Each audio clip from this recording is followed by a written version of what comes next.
So it all starts with our boy who was at some championship. He's a big name in the gaming industry, and today was the day when he was about to win his third world title. He is standing there hyping himself up for the upcoming game, and the next thing you know, he is standing there in front of the army of these ugly dudes who are staring at him like he is some rare breed. Two of these warrior dudes notice him and start roasting the poor guy immediately. One's like, his name sounds weird, and the other's going off about his clothes and size, calling him a shrimp. But then things get really wild. One warrior realizes the guy next to him is literally the same dude who killed him. The other guy's staring like he's seeing a ghost, asking if it's really him. They're giving each other these intense death stares, and Taiho's thinking, oh great, I'm about to witness a murder. Their eyes are lighting up like we're about to get some epic anime showdown, but they start laughing their asses off instead. The dead guy's like, yo, I'm only here because of you, my eternal rival. The other one's like, dude, that fight was absolutely insane. Then Baldy asks if the guy died right after, and he explains how some kid with 5 braids jumped him and stabbed him in the gut while screaming, Dad. The man's laughing about it, saying the kid's going to be a strong warrior someday. The father's all proud like he already is. Meanwhile, Taiva's just standing completely lost in this testosterone-fueled reunion. That's when the story hits us with the flashback. Taiho had been in the tournament, literally one match away from his 3rd world championship. Everything's going perfect until he faceplants into his keyboard. Now he's wondering, did I actually die right there, or is this the weirdest fever dream in history? Suddenly some girl points at him and announces he's the champion who won countless duels. All the warriors turn and stare at his scrawny frame like, how the hell could this twig be the king of anything? Half these guys already want to test him just once to see what's up. Poor Taiho's completely out of his element and probably wishing he'd just stayed dead. He's blaming this girl for dragging him into whatever insanity this is. He remembers that exact moment when his face met the keyboard. There was some strange light, and then the mystery girl appeared. She starts going on about how people who die in glorious battles carry the soul of a true warrior. Taiva's like, wait, does that mean I'm actually dead? But instead of a straight answer, she just tells him to follow her. He asks if she's leading him to hell, a reasonable question, honestly, but before he can nope out of there, she grabs his hand, and they're flying through some tunnel of light, headed straight for Valhalla. Back in the present, Taiva's trying to process this madness. Valhalla, that legendary Norse mythology place where only the most baddest warriors go. He's thinking the girl clearly made a massive mistake, assuming he's some grand warrior just because he dominates at gaming. The way she's acting all innocent and convinced makes it pretty obvious. Taiho tries to explain that she's got it all wrong, he's not a warrior, just a professional gamer. But then she asks if by games he means duels. At this point, you can practically hear his brain short-circuiting. He lets out this defeated sigh and tells her to take him back, but before they can sort this mess out, a deafening horn shakes the entire place. The girl shouts that the enemy's here and everyone needs to get ready for battle. All the warriors' eyes light up, and in a second, these mofos are ready for war. And Taiho? Our boy is in pure panic mode. He is convinced that he is going to die twice in one day. Then the enemy shows up, and the warriors don't even hesitate. They charge in like complete maniacs, clashing with these creatures in the most intense free-for-all you've ever seen. Meanwhile, Taiva's on the sidelines shaking like a leaf, clutching a sword he has zero clue how to use. He's wondering, if I already died once, what happens if I die again? Do I get double dead? But fate's not waiting for him to figure it out. One of these massive beasts locks onto him. It attacks way too fast, and all Taiho can do is freeze. Just before the monster was about to flatline him, some warrior rushes in yelling for him to duck. The guy unleashes this brutal technique called Deep Rage or something equally metal and takes the beast down in one shot. Taiho is cowering with his hands over his ears. The warrior turns to him and asks if he knows what a saga is. Taiho, of course, has absolutely no clue what any of this means. The warrior laughs and starts explaining the whole deal to our confused gamer boy. He says being in Valhalla means Taiho did something extraordinary in life, and whatever you accomplish becomes your source of power here. The more legendary your achievements, the stronger you get. Taiho's looking at this guy like, dude, what feats? All I did was demolish bags of chips and destroy nudes in video games. But that memory hits him. Calcid, the immortal warrior from his favorite game. This character had an absolutely ridiculous list of epic conquests that would make even Thor jealous.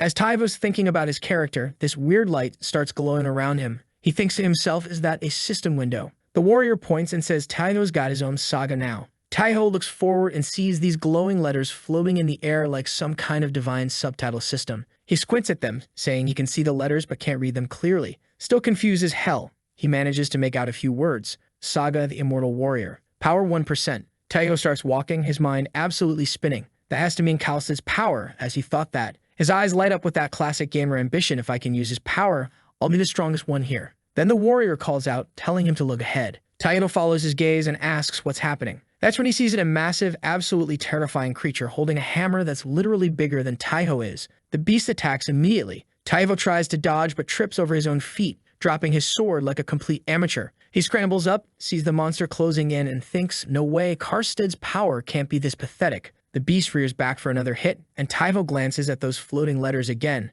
There it is, that cursed 1% written so small it might as well be the fine print on some sketchy mobile game purchase. He shouts, "Why is this written so tiny? Is this some kind of joke? Couldn't it be bigger?" Before leaving, the warrior introduces himself. He says his name's Bjorn and tells Taiho to stay alive until they meet again, now that the big dude is gone. Taiho swallows hard, staring at this enormous thing. He glances sideways, his sword's on the ground, looking as helpless as he feels. But he thinks, fine, 1% is almost nothing, but it's still better than 0, right? Time to see if this works. He dashes for the weapon, thinking about how Karlstead could solo hundreds of enemies without breaking a sweat. Even a tiny sliver of that power should be enough to not die horribly, right? Grabbing the sword with both hands, Taivo braces himself to face this walking nightmare. The monster swings its hammer again, but something clicks. Taivo moves fast, way faster than before. He dives underneath the beast just in time, and as he rolls, memories of tournaments flash through his head. You can almost hear that crowd roaring his name. Then deep inside, Karlsted's image flickers like a flame catching wind.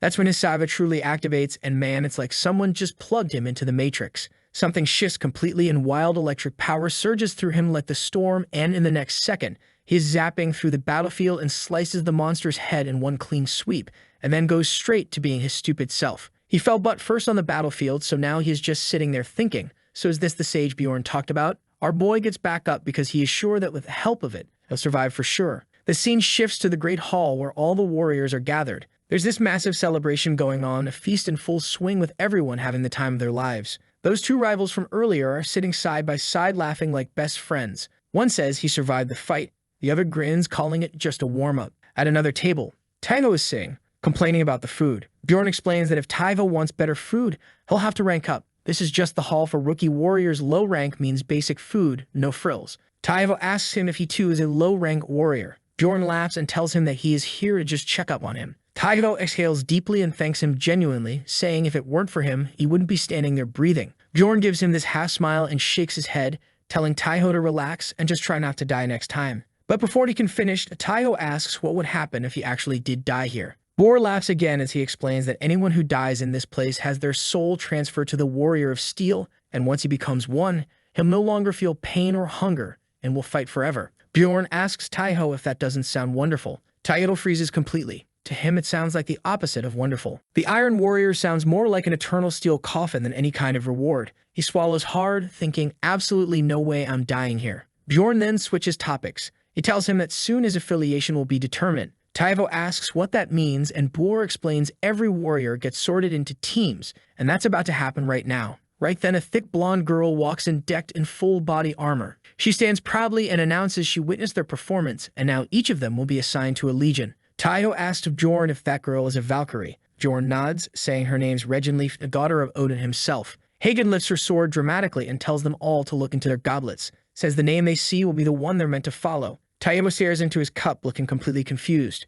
Bjorn explains they'll each be placed under the command of one of the gods of Asgard, and whichever god leads their unit will grant them extra power. Taiho once again turns to the goblet, thinking how the only two Norse gods he knows are Odin and Thor, so if he has to get stuck with someone, they better be powerful. When Taiho finally sees the image appear, his hope absolutely crumbles. It's a girl. Beautiful, sure, but not at all what he was expecting. He's probably thinking, where's my Thor? Where's my Odin? What is this? Scene shifts, and now Taiho is sitting in this tiny boat sailing down some quiet river. The girl's rowing calmly while Taiho looks ready to have a complete meltdown. He is thinking, they said these were teams of gods, so how the hell am I alone here? The girl notices his sour expression and asks curiously why he's been acting weird since they started. But before he can spiral into more self-pity, she cuts in again. She tells him their team has strengths that could rival any other. Even with his massive doubts, Taiho starts wondering if that might actually be true. She goes on saying no one above them can interfere and no one below them can cause problems. This place is paradise. In the next moment, our boy is back in the hall. He is staring down at his goblet with the name Idun written on it, while everyone else is cheering at names like Odin and Thor. He was literally the only one who got a name nobody else recognized. Bjorn's reaction back then didn't help either. He tried to be supportive and told him to stay strong. As the ceremony continued, each team leader called out the names of warriors joining their ranks. Lines of warriors formed everywhere. Taiho just stood there unsure who was supposed to lead this Idun team he'd apparently been assigned to. Then he saw the red-haired girl sitting in a far corner. This was the leader of the Idun team. Not knowing what else to do, Taiho approached her. When he said he was joining her team, she looked completely stunned. She said he was the first rookie to show up in a very long time. She added they hadn't had anyone new or young in years. While there was only one thought going through Taiho's mind, "You're way too close for comfort, lady." She then introduced herself as Helda. Back in the present on this boat, Helda's staring at Taiho, clearly trying to figure out what's going through his head. Finally, Taiho breaks the silence, asking what exactly they're fighting to protect and why. Helda pulls out a map. She points, saying their current location is Asgard, and beyond that, past the lands ahead, is Muspel. She explains Muspel is home to giants, dark gods, and demons. Taiho points at this red spot on the map, asking what that place is. Helda follows his finger, saying it's Eren, a land that's been completely destroyed. She continues explaining their team is on the front lines because of this. They're up against an enemy that wants to destroy the entire world.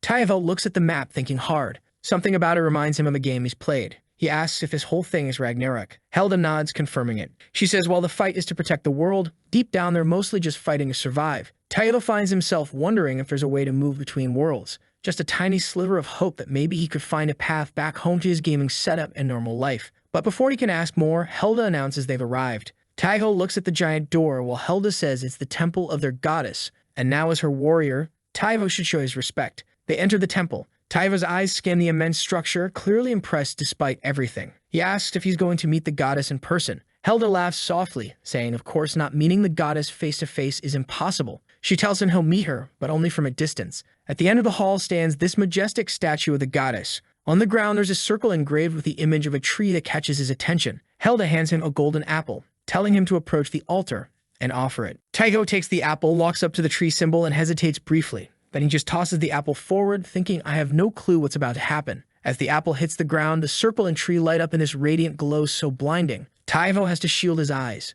Everything around him shifts. The statue comes to life. Her voice echoes through the temple as she greets Taiho as her new warrior. When he opens his eyes, that tree carved into the ground is now real, golden, vibrant, and alive. Taiho immediately kneels in front of her. The goddess smiles, saying, just as water flows downward, the human body expresses its deepest reverence through kneeling. Then she places her hand on his head, saying he'll receive a blessing. Golden light pours from her hand, enveloping Taiho completely. He feels this overwhelming energy fill his entire body. In that moment, he receives the mark of the guardian of life and youth. Taiho realizes his whole body is glowing. He feels strength blooming inside him, and suddenly he says that all the chronic pain he carried from his pro-gaming days, his back, hips, neck, and digestion issues are all gone. Once the bestowment ends, the goddess smiles and tells Taiho that she is eager to see what feats he'll achieve. Taiho opens his eyes and he is back in the real world. Helda appears beside him, helping him up, telling him he's been officially blessed by the goddess. She explains that Idun is the goddess of immortality and youth. With her mark, Taiho will be able to endure even the deadliest pain in battle.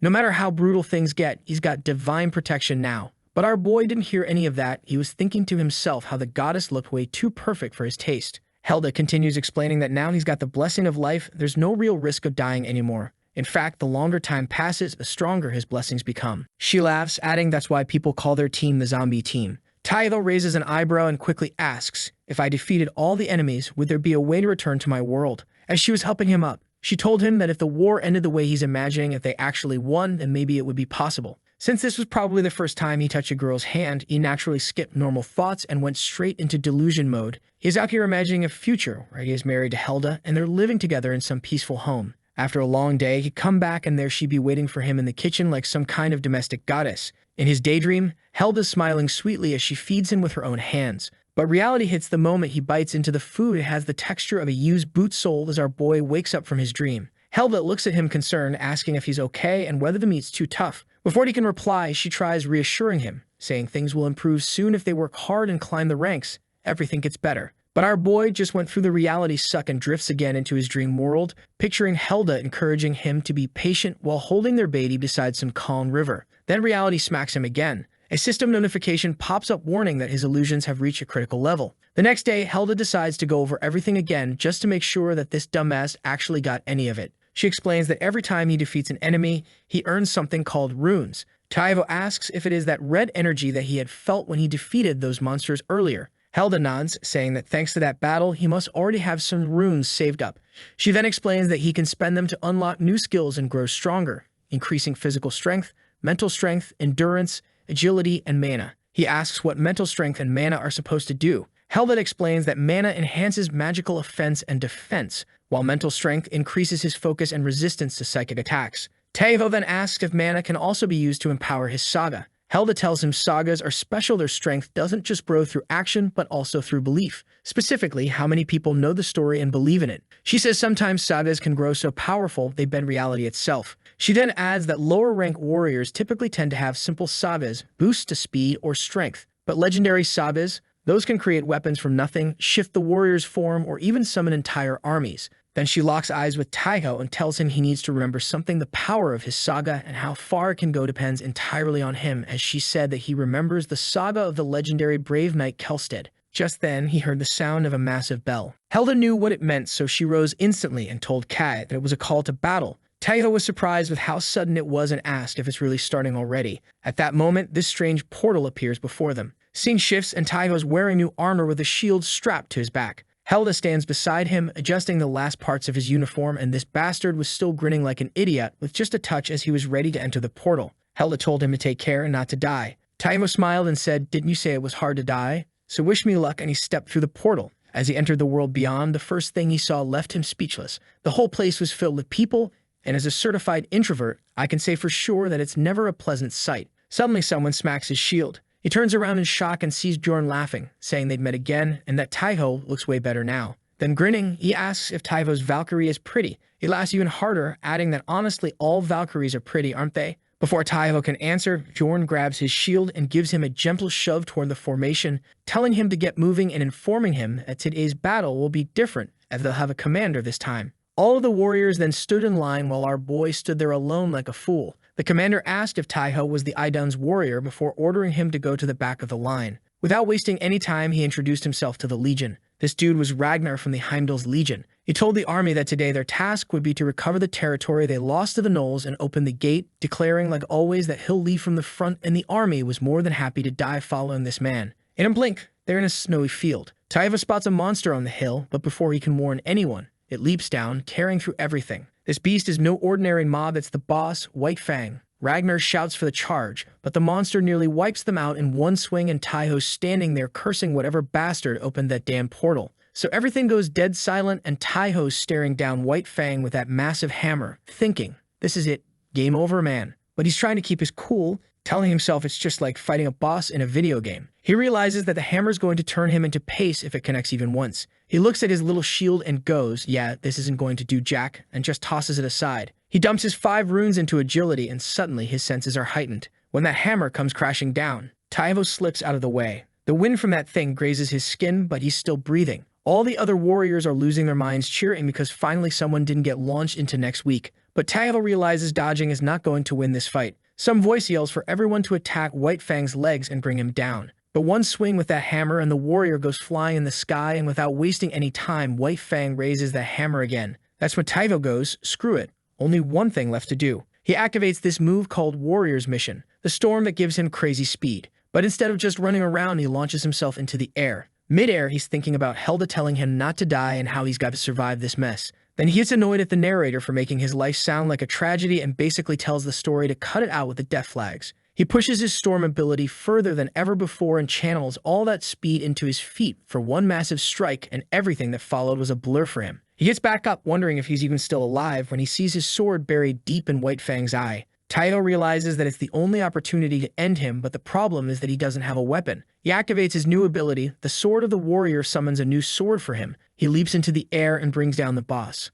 Cut to some cosmic lady named Rasgrid standing on what looks like the edge of space manipulating a chessboard. A raven shows up as she's like, we won, thinking she's talking to Odin, but it's actually Hugin, Odin's messenger bird. It asked him if there was someone impressive in the new batch of warriors, but the dude was ready to be disappointed since all of them were low rank. She admits one warrior impressed her, the guy who fought the beast. Back on the battlefield, Tyler's standing over White Fang's corpse holding his sword while everyone's going nuts chanting Odin's name. The whole scene reminds him of winning gaming tournaments with all the cheering and applause. Then he looks at his weapon and gets chills. It's the exact same sword from the game he knows. Used to be rare and became common and weak. He decides he wants to keep hearing those cheers and get stronger. Raises his sword to salute the warriors when Jorn puts a hand on his shoulder. Tells him he did great and that evolving his saga mid-fight isn't something to take lightly. Taiho thanks him, saying it was only possible because of Bjorn and Hela's help. Bjorn's impressed that Taiho can summon a sword from thin air now. Taiho laughs, saying it's new for him too, but he can make it appear and disappear at will now.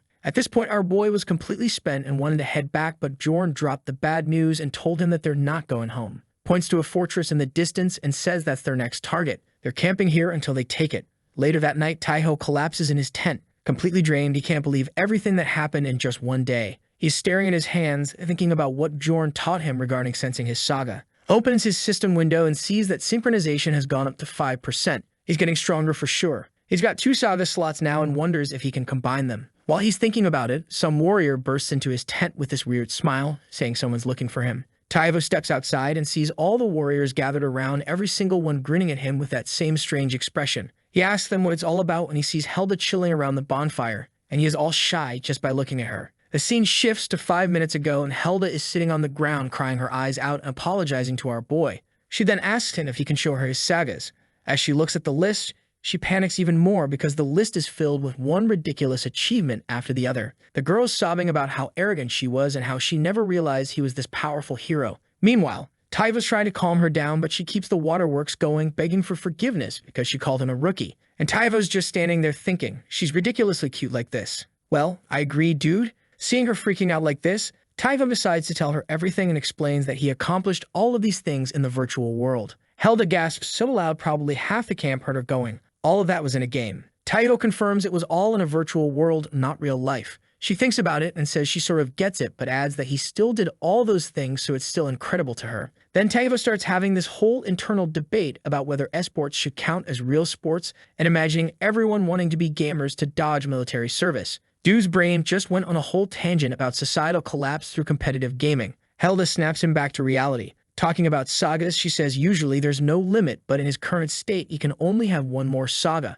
Taiva's got options, and he's thinking hard about what to pick. Could go offensive, but then he's like, nah, that's not what I need right now. Instead, he goes for dragon eyes because apparently he wants to see everything. His eyes start glowing blue and lets out this massive yell that startles Helda. He starts testing his new vision and says everything's way sharper now, but almost killed him in the process. Helda tells him to rest and prepares to leave, but before she goes, she hugs him and says having someone like him on the team is incredible luck. Poor Taivo is so shocked by the hug, he thinks the tent roof might blow off. After she leaves, some guy named Rolf from Team Ollers shows up to escort Taiho to a gathering. Taivo's wearing a helmet now for some reason, probably trying to hide his glowing dragon eyes or something. This Rolf guy explains he's from a merged unit and everyone needs to gather at Siri's base. Taivo activates his dragon eyes to check this guy out and confirms his identity, plus learns he's called the Wolf Hunter. But apparently his new vision shows him more than he bargained for. He freaks out and quickly looks away. As they're walking, Rolf's going on about how he envies Taiho for getting visited by a Valkyrie. Says if it was him, he'd be bragging to everyone. Taiho's feeling pretty smug about it, thinking it's like a celebrity visit.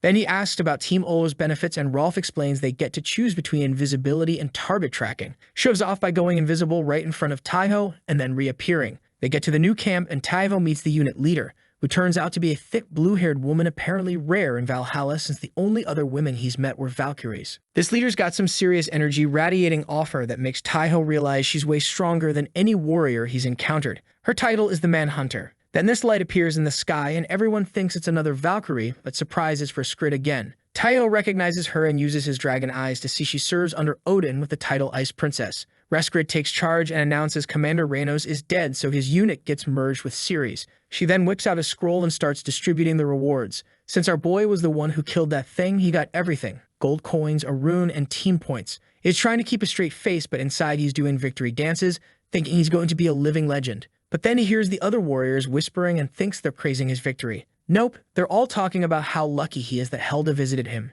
Seriously? Dude defeats a giant monster and saves everyone, but all they care about is his visitor. Reskrid shuts everyone up and announces tomorrow they will be capturing the fortress, and the strategy for that is simple. They'll be using steel rains. As she said that, everyone cheered like she had announced free feasts for everyone. Taiho tries to match the hype but has no clue what steel rain even means. He turns to ask Rolf, who honestly admits he has no idea either. So the next day, Reskrid's flying around the battlefield and gives the signal to start the attack. Warriors charge toward the fortress like a zombie horde but with better coordination. The enemy spots them coming and out pops another giant monster. This one's called Red Eyes. While everyone's clashing, Ceres starts explaining Reskrid's master plan. The main army will distract the enemy at the front gates while her unit scales the walls, infiltrates the control rooms, and opens up the fortress from the inside. She mentions they'll use steel rain to breach the walls, and Rolf gets all hyped, talking like he knows exactly what that means. But Taiho's given him the side-eye because he knows this dude has no clue what steel rain is either. Taiho's still wondering if it's some kind of teleportation spell or magic attack.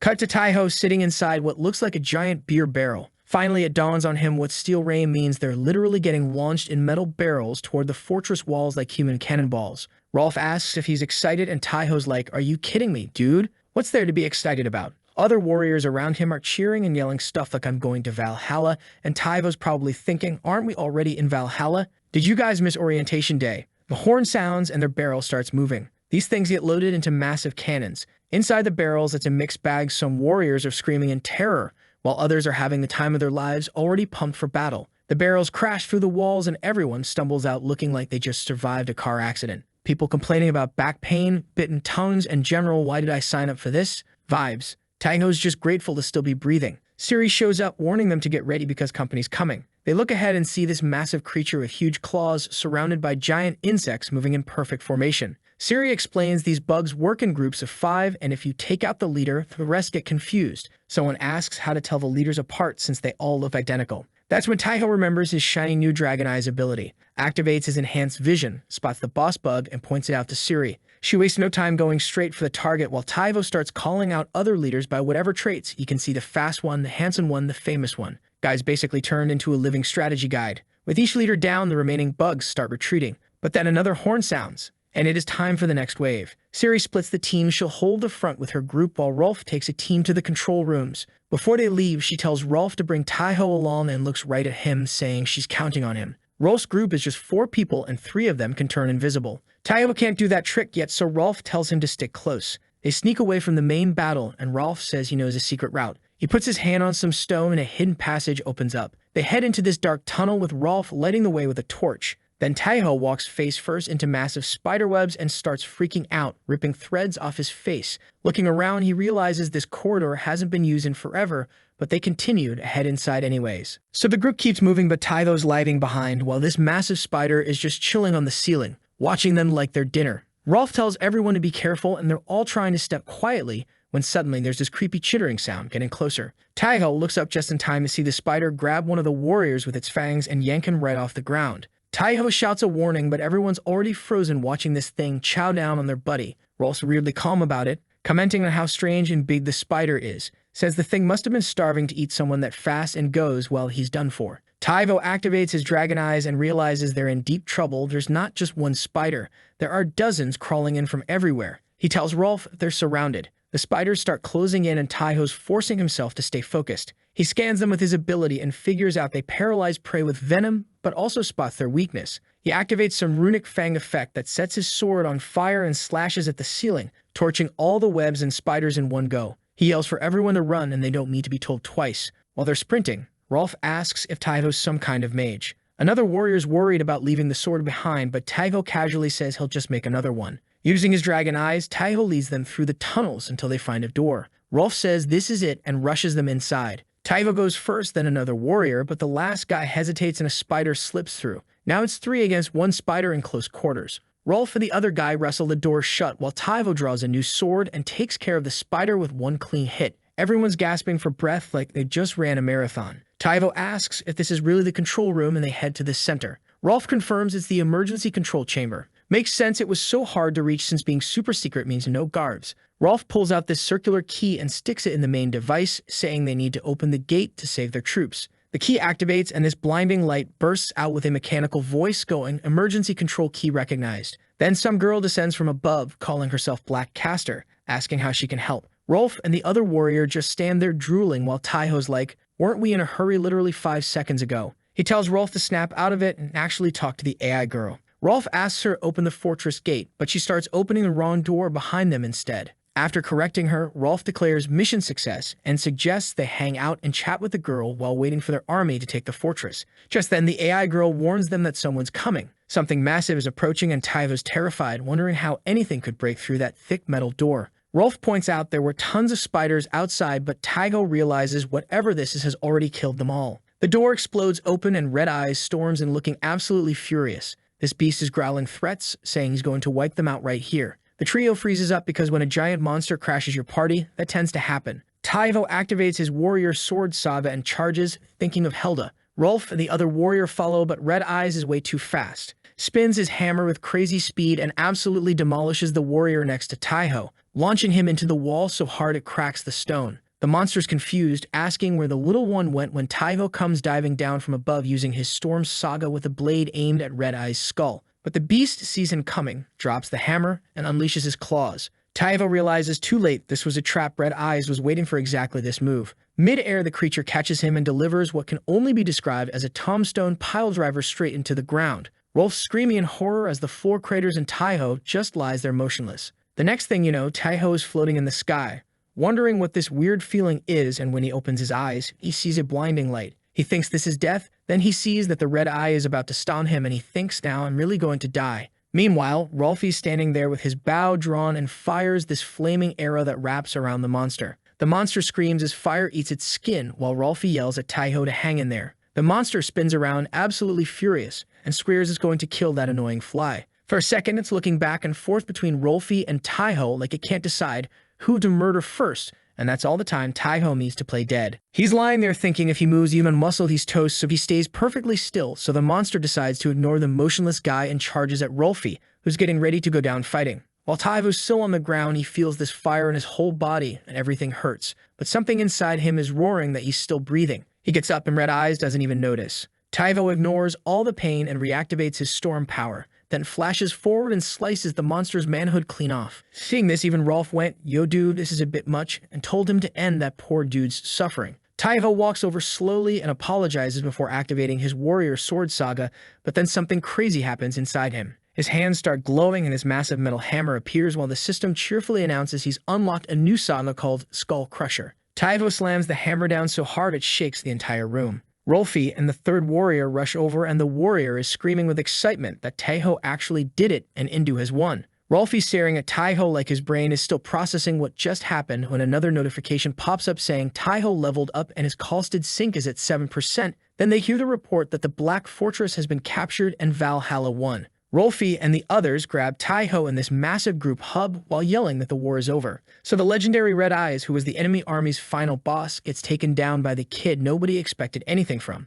Cut to the battlefield where some warrior named Brack is holding up the head of the last boss monster, and with that, this siege had come to a successful end. Meanwhile, in the sky, the Raven was watching everything, seeing the Brack dude in action. He wonders why Reskrid seems way more interested in our boy. Back at the celebration, Rolfie's carrying Taiho on his shoulders while warriors shout his name because the nobody kid just did the impossible. A Valkyrie shows up announcing it's time to celebrate, and everyone goes wild because brutal eras are officially over. Taiho steps away from the crowd and stares up at the sky when Rolfie asks if he's okay. Taiho says that he's in serious pain and Rolfie says he's lucky to be alive since he looked pretty dead lying there motionless. Before Taiho can respond, Siri shows up with a smile, asking if they'll accept a drink from her, and Rolfie doesn't hesitate for a second, saying it would be an honor and he's always wanted to drink with her. Taiho thinks it's a smooth move trying to flirt in broad daylight, but that more warriors crowd around, all wanting drinks with Siri too. She opens a barrel and starts pouring while shouting a toast to Valhalla. On the other side of the party, Rolf's got a whole crowd gathered around him retelling the entire battle like he's doing play-by-play commentary,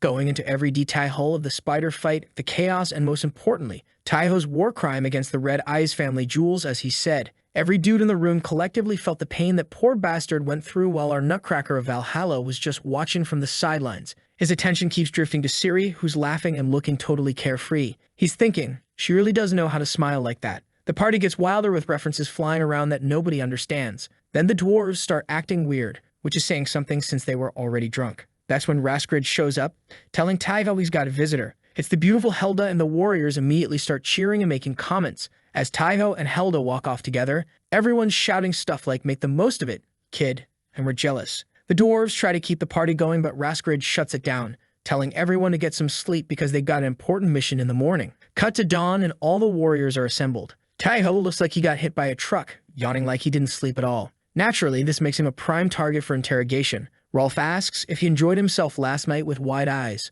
Another warrior wants to know if it was an all-nighter. The third guy's grinning, asking, "So did you have fun, boy?" Taiho's clearly embarrassed, gives this sheepish smile, and says he can't talk about it, it's a secret. Before the teasing can get worse, Siri arrives for the mission briefing. She explains today's mission is special. They're hitting the eastern side of the Black Fortress, specifically some old dwarven mines. When enemies took the fortress, the dwarves sealed the mines and went into hiding. Nobody's heard from them since, so the mission is to investigate and assess the situation. Taivo asks Rolf if dwarves are like the grumpy warriors from games. Rolf says dwarves never say no to a drink, then adds with a straight face that he hasn't had a drink in ages despite literally drinking the night before. Then he mentions dwarves are so manly, even the women have beards. Taivo's thinking, thanks for that info, not interested. Rescrid mentions they'll use special transport called Black Lightning to get there, and everyone's faces turn to pure dread. Flashback to the previous night in Taivo's tent where Hela calls him for a private talk. She gives him this special necklace called the Apple of Gold pendant that enhances healing speed and gives him a fragment of a golden apple with incredible properties. It heals wounds,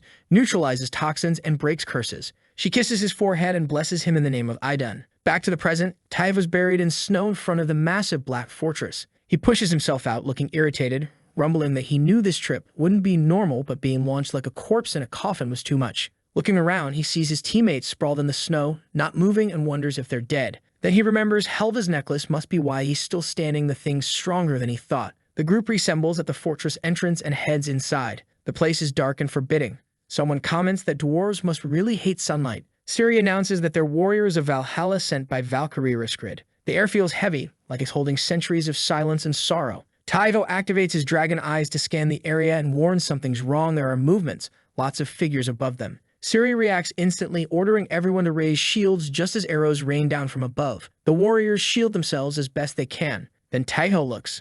This can't be right. They're dwarves, but they're undead zombies. The group freezes and Rolf mutters, zombies? Why the hell are there zombies here? The only explanation is the dwarves didn't survive and got turned into the undead somehow. Rolf asks Taiho if he's sure about what he's seeing. Taiho confirms it with his Saga active. He can see them clearly, even in the darkness. He starts listing off their weird names like Ghost Dwarf of Cinema, Ghost Dwarf Rapper, and Lord Vocal Ghost Dwarf. Man, these zombie dwarves have the most random titles ever. But there's no time to process the absurdity because one of the zombie dwarves had drawn their bows once again. Ciri yells for them to hold formation and not let any gaps form. Someone shouts that their shields are breaking and won't hold much longer. More zombie dwarves appear on the higher levels, ready to rain more arrows down on them. Things are looking pretty grim when suddenly a different dwarf shows up. This one's actually alive and holding what looks like a homemade Molotov cocktail. He throws it and creates this wall of fire that blocks the zombies' sight and stops the arrow barrage. He tells them to follow him, and without thinking twice, the group obeys. They slip through this narrow shaft, with Rolf getting stuck because of course he does, but he manages to wiggle through. Taivo comes last, and when they finally catch their breath, they're looking at this vast underground area that's eerie as hell. The living dwarf starts explaining what's going on. Everything they saw up there is the work of a vampire who showed up at sunrise. He explains the obvious. If a vampire kills or bites you, you become a zombie. He describes this creature as enormous with gray skin, a bald head, and eyes black as night, and adds that dude is more of a physical powerhouse than a magic user. Ciri asks if he's out for revenge because if so, they should regroup first. But the dwarf says it's not just about revenge, it's something much bigger. Recently in the mines, they discovered something called ulti. Everyone's stunned, and Rolf asks what that is. The dwarf explains it's the metal of the gods, the strongest material in existence that amplifies rune powers and absolutely cannot fall into enemy hands. Someone says he already knew that and confirms it's legendary stuff. When Rolf asks for an example, the dwarf goes, Thor's hammer was made with ulti. He points to the fortress, saying at the top sits the sacred anvil where the vampire is most likely hiding. The dwarf explains that UNT can only be refined by the starlight and moonlight.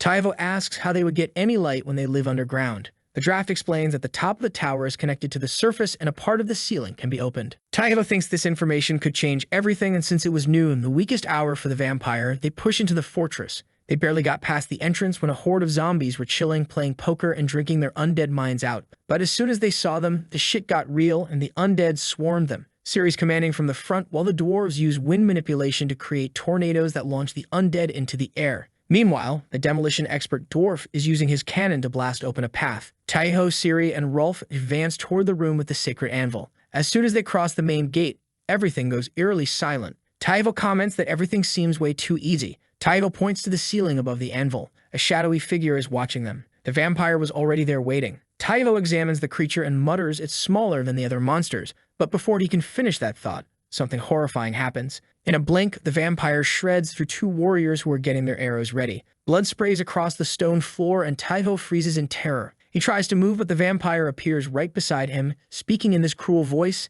demanding to know how they entered and claiming the treasure is his. Yeah, so much for the vampire's weakest hour theory. The vampire laughs and raises his claws toward Taiho, then turns to threaten the rest of the group, warning them not to move or he'll start collecting heads like trophies. Siri notices Rolf and 2 others are unharmed, while Rolf mentions his bow got destroyed. The vampire keeps staring at Taiho, saying warriors this strong shouldn't die, they'd make perfect soldiers in his undead army. Taiho is thinking to himself how dying would be better than turning into a zombie, and he was about to do something stupid when suddenly an arrow comes flying, but that bastard catches it before it could hit him. Before that bastard could do anything, the dwarf fired his cannon, sending a wave of fire straight into the vampire's chest. Pretty solid hit, but not enough to do real damage. With supernatural strength, this thing just pushes through the flames. Siri orders her warriors to form a shield wall, but with one blow, the vampire scatters them like bowling pins. The dwarves launch more attacks, even pulling off some triple whirlwind combo moves, but the vampire tanks it all effortlessly. Behind all the chaos, Taiho spots an opening above a hatch that could let sunlight in.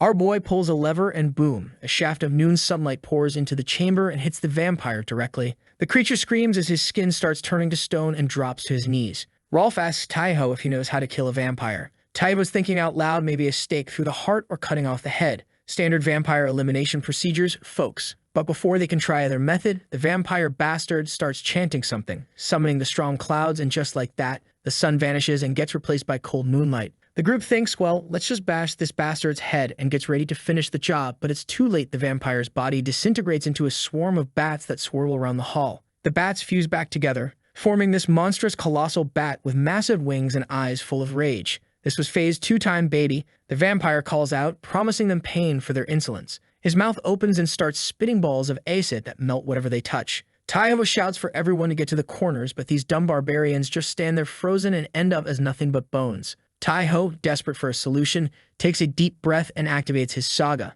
He leaps straight at the beast, going full frontal assault mode. The bat laughs, asking if Taiho is stupid or just suicidal, then prepares another acid blast. But Taiho is faster now, dodges the attack, and slashes at the creature. The hit lands, but his sword shatters against the thing's hardened skin. Now he's speechless and vulnerable, balancing on the beast's back. The vampires told Taiho to get off. Taiho replies he's too high up to jump, and before this could turn into how to train your vampire, the vampire goes, let me drop you to the ground, and we can resume our fight. As they starts to head down, the whole chamber starts glowing, and Taiho realizes that he was getting a new Saga. The vampire shouts at Taiho to stop messing around and come down. Taiho closes his eyes, focuses, and activates his new power, Dragon Commander. With this ability, he can tame and ride any creature, griffins, dragons, or bats. Apparently, it's one of the abilities of Kalstead, who was also a legendary dragon rider, and thanks to his ability, this bat is under our boy's control, and that bastard turns into this adorable little bat that has everyone standing around in awe. Even Siri is staring with this strange look like she wants to pet the thing. Suddenly, it morphs back into its monstrous form. The vampire is absolutely furious, screaming that they'll pay for humiliating him. Man, I can't really blame the guy. Going from terrifying apex predator to adorable pet probably wasn't great for his ego. Taiho feels a chill, but Siri shouts for everyone to get ready, they have to finish this. Taiho quickly mounts the bat again, using his Saga to temporarily turn it back into cute mode. He lays out the plan, he'll deal as much damage as possible, then they'll finish the job together. He soars into the sky on the bat's back as the first rays of sun start burning the beast, and then Taiho gives him the order to crash at full speed into the ground. He leaps off just before it smashes into the earth. Then he activates his warrior Saga Skull Crusher and delivers a brutal blow to its head, but that bastard bat was still breathing though. But the dwarf's not done, he hurls a pack of explosives onto the bat. The explosion was big, but it was still not enough, so Rolf just casually throws the skeleton dude from earlier into the fire like it's the obvious thing to do. Taiho mutters to himself about how these guys are crazy to carry something like that. That's when Rolf turns and asks Taiho if the bastard bat was dead or not. Taiho uses his Saga and confirms that it was down for good. Now that the bat was gone, the group turns to the altar, and they are now standing before the anvil. The dwarf opens the chest and pulls out the so-called medal of the god as he did. Taiho, Rolf, and Siri collectively went. We risk our lives for this tiny-ass fragment. Doesn't seem like something worth all this trouble. The dwarf snaps, saying it's enough to craft a powerful ring. Such valuable metal can't be left unguarded, so he hands it to Siri, trusting Valhalla to protect it. Siri accepts it with honor. Now that the official business is done, Rolf asks the dwarf if they are now going to drink, and the dwarf says, isn't that the obvious thing to do? We are going to drink our brains out now, but Siri reminds them they have to return. The dwarf says he can't just let them leave empty-handed. That's against the dwarf's tradition and leads them to a vault full of magnificent weapons. As he opens the vault, everyone picks a weapon or armor for themselves, seeing that Taiho wasn't acting all greedy like the others. Isik tells Taiho to choose one weapon for himself. Taiho doesn't hesitate and activates his dragon eyes to scan them all. Something catches his interest and we see his new gear later, a cloak. The only blue item in the vault is called Falcon Wings, which is light, durable, and has a special ability. The dwarf teaches Taivo a chant to unlock it. The scene cuts to our boy, now a falcon soaring high above the Mount Taihans. He was passing over the enchanted coffins where his companions rest, returning to Black Castle. After landing, the group heads straight to report to Valkyrie Riskrid. Ciri explains to her what had happened and how a single vampire had taken over the dwarven mines, and together they managed to defeat him and protect the Ulti-Metal. Riskrid looks at the divine metal fragment and says they achieved something incredible, while inwardly wondering why the hell this thing is so small. She says, "Mission complete. Well done, people." She adds that the fallen warriors will rise again as legendary steel warriors, but for now they've earned some rest with that. The group heads out. Rolf, being Rolf, already has plans. He asks Taiho if he's up for a drink. Taivo laughs and shakes his head while thinking to himself, "Are you crazy, you bastard? I'm tired. I want the rest." Before he can leave, Ciri approaches with a smile, congratulating him and saying in her eyes, Taivo contributed the most in that battle. Taivo gets embarrassed and says none of it would have worked without their help. He is thinking about how that vampire bastard was a true monster that even managed to block out the sun. Then he opens his cistern window and with surprise says the best part is yet to come. He just unlocked a new Saga, earned several runes, and increased his synchronization rate to 9%. Can't wait to see what happens when it hits 10%. The scene shifts to Valkyrie Regan patrolling the outskirts like she usually does, but this time she ventures farther than normal. Everything seems calm until this strange sound echoes through the Mount Taihans. She follows the noise, and when she discovers the source, her eyes widen in alarm. She immediately activates her Saga Swarming Wind Cloak, knowing getting closer would be deadly, turns around and flies back as fast as possible. When she returns, she heads straight to Riskrid and reports her findings, telling her that an army was on its way to invade them. Riskrid orders urgent reinforcements to be sent to Valhalla. Meanwhile, Ciri was playing her part as the party pooper, ordering everyone back to quarters. She wants them well rested for what's coming. The warriors obeyed but aren't happy about it. Taiho stays behind in a corner focused on training. He believes the cloak he received has more potential than just travel or escaped, so he's determined to learn what else it can do. The next morning starts with a shot of the thick thighs. A new Valkyrie arrives, Ingrid from the Nord region, with 500 low-ranked warriors. Adding them to Black Castle's 2,000 defenders brings the total to 2,500, but the enemy report is grim, more than 6,000 beasts on the opposing side. Faced with overwhelming odds, Riskrid says their only option is holding the fortress at all costs. They'll rely on defensive magic as a final line of resistance. These three were ready to protect Asgard and the Nine Realms. Everyone had taken their spot on the wall, ready for the battle, and before long the enemies arrived. Some bastard was screaming Thor's name, some Odin's, and others of their respected gods, and were preparing for the battle. Ciri orders the troops to be ready to shoot, and our boy was thinking that for this battle he needs a ranged weapon, so he whips out a crossbow for himself. The enemy army finally makes it to the walls, and suddenly the sky turns black with arrows. A ton of creatures drop instantly, but the tough ones. They just get back up, raise their shields, and keep charging like nothing happened. Before long, they're right at the base of the walls, tossing up giant hooks and climbing. But the defenders are ready. One guy laughs, "They're not climbing up here," while another smirks and dumps boiling water down on the poor idiots trying. Huge stones get rolled off the walls, smashing anyone dumb enough to get close. Rolf is letting explosive arrows fly while Ciri and Taivo push forward, slicing through anyone who makes it up. Then the sky darkens, not from arrows this time, but a shadow. They look up, and there it is, a dragon diving in like a nightmare with wings. Fire pours out of its mouth, blasting the battlefield, and for a second it feels like game over. Chaos everywhere, people screaming, flames spreading. But then Valkyrie Regan steps up like the absolute boss she is. She slams her spear into the ground, activating glowing runes, and suddenly a giant barrier forms over the whole castle, a shining dome that blocks the dragon's fire. For a moment, everyone actually breathes again. That relief doesn't last, though. The beasts regroup and start hammering all their attacks at one weak spot in the shield. Regan yells that if they keep it up, the barrier won't hold for long. That's when Taivo knows it's his turn. He runs straight to the edge of the wall and jumps off like he's lost his damn mind. Mid-air, he yells out the chant, "Power of the Falcon, take me to the skies." In an instant, the dude transforms into a falcon. With some slick flying, he slips past the barrier before anyone can blink, gets behind the dragons and shouts, "Here I go." Then he dives down fast and furiously. Right before impact, switches back to human form. Without hesitation, he kicks some poor beast rider off one of the dragons and jacks his ride. That trading from last night really paid off. This dragon's his now. He activates the Dragon Commander Saga and turns the dragon cute like he did with the beast. He then remembers, "I need a spear," so he activates his Warrior Saga, expecting something cool, but getting a bamboo spear instead. Taivo launches his attack using Dragon Fire to strike down the others, quickly eliminates 2 more enemies. The rest get mad and charge at him, but his movements are impossibly fast. One by one, he brings them down easily. From below, his allies are cheering. Even Regan is stunned by Taiho's skills. But before anyone can get too comfortable, a new threat emerges, a legion of harpies flying toward them. There were so many of them, and Taiho knows that he won't be able to take them down alone, so he orders the dragon to head down and pick up Ciri.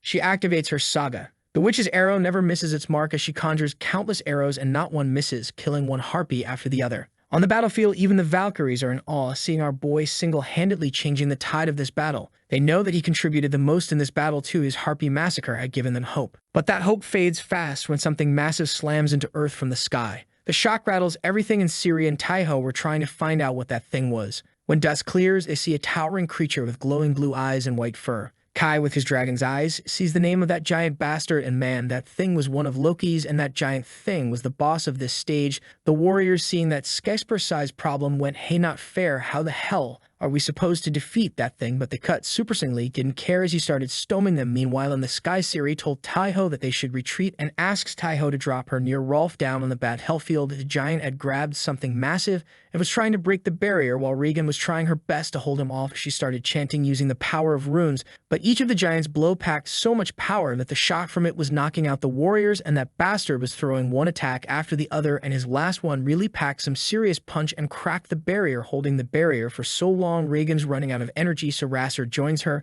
adding magic to the barrier. She asks Regan if she's okay. Regan nods as she says that at this rate it's only a matter of time before the barrier falls. Rasser nods, saying that they are not suited to face an enemy of this level with only the lowest class warriors, as she mutters how all of this would be over if she could use that power. She wanted to use the true power of the Valkyrie. She then prays to Odin, saying how they can't beat this giant with just the lowest class warriors, and asks for permission to unleash their combat seal. As she prayed, a raven flew above the giant's head. Through its eyes, Odin watched the battle unfold. Even seeing how the Valkyries were struggling, that damned one-eyed bastard refused to unleash their seal. He told them that this battle is a test, reminding them that Valhalla needs strong warriors. Before Rasgrid could even respond, Brack stepped forward. He let out a war cry so loud it shook the ground, rallying everyone around him. This dude wasn't just any fighter. He was from Thor's Legion. The moment he roared, the others roared back, their fear burning away. Without hesitation, Brack launched himself straight at the giant. His axe came down like lightning, slamming right into the monster's forehead.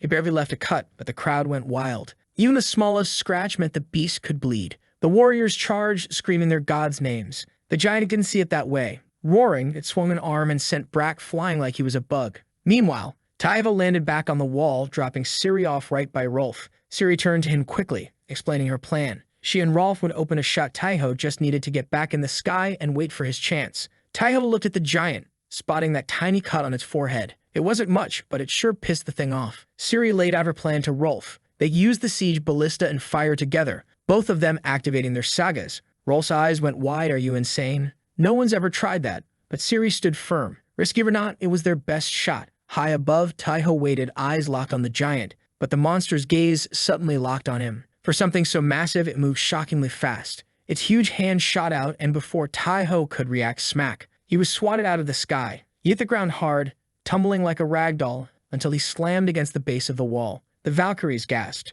Rasgrid screamed his name and bolted toward him. The others yelled after her, but she didn't slow. She knew Taiho was their last hope. What she found was bad. His leg was twisted at a sick angle, and his body was broken from the fall. The beasts outside were gathering. Taiho tried to move, but nothing worked. His vision blurred, death creeping in again. That everything shifted. He wasn't on the battlefield anymore. He was at a table, sitting across from Hela. Their home peaceful. She smiled at him and told him to eat fast.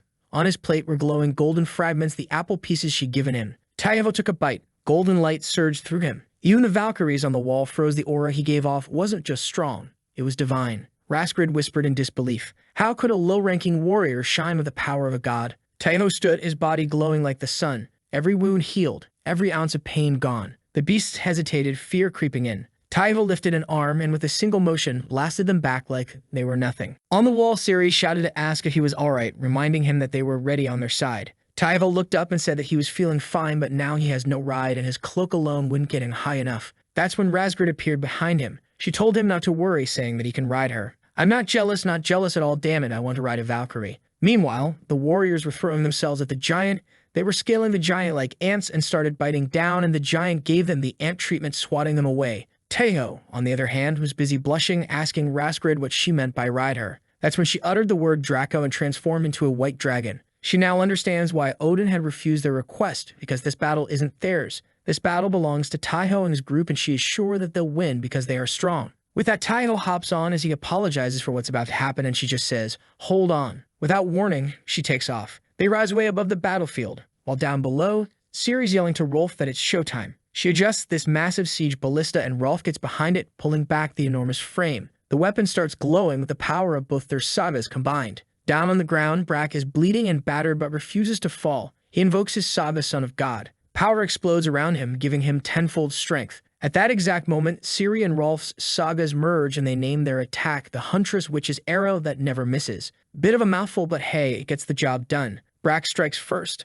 leaping up and slamming his axe right into the giant. Then, as the giant opens his mouth to roar in pain, Rolf and Ciri fire their shot. This giant arrow flies like it's alive and dives straight into the giant's open jaws. It detonates with this thunderous boom that probably woke up half the continent. The giant staggers, howling, and then starts to fall. Raskrid sees the opening and dives down. She tells Taiho to get ready, this is their chance. And Taiho activates both his sagas at once, naming it the Saga of the Warriors Storm Charge. As Raskrid dives through the air at incredible speed, a tornado forms around them, making them even faster and heavier. Their targets clear the open wound on the giant's forehead. The impact was absolutely devastating, and the earth shook beneath them. After such a brutal victory, they throw a grand banquet to honor the warriors' efforts. Laughter and conversation fill the air, while on the central stage, the Valkyries show up, ditching their armor for flowing white dresses. Regan lifts this massive horn filled with mead and calls for attention. She invites the warriors to lift their cups for a toast to celebrate, and the crowd erupts in a roar. Regan says it's an honor to stand among them tonight, celebrating such a monumental victory. Then she raises her hand for silence and apologizes. Unfortunately,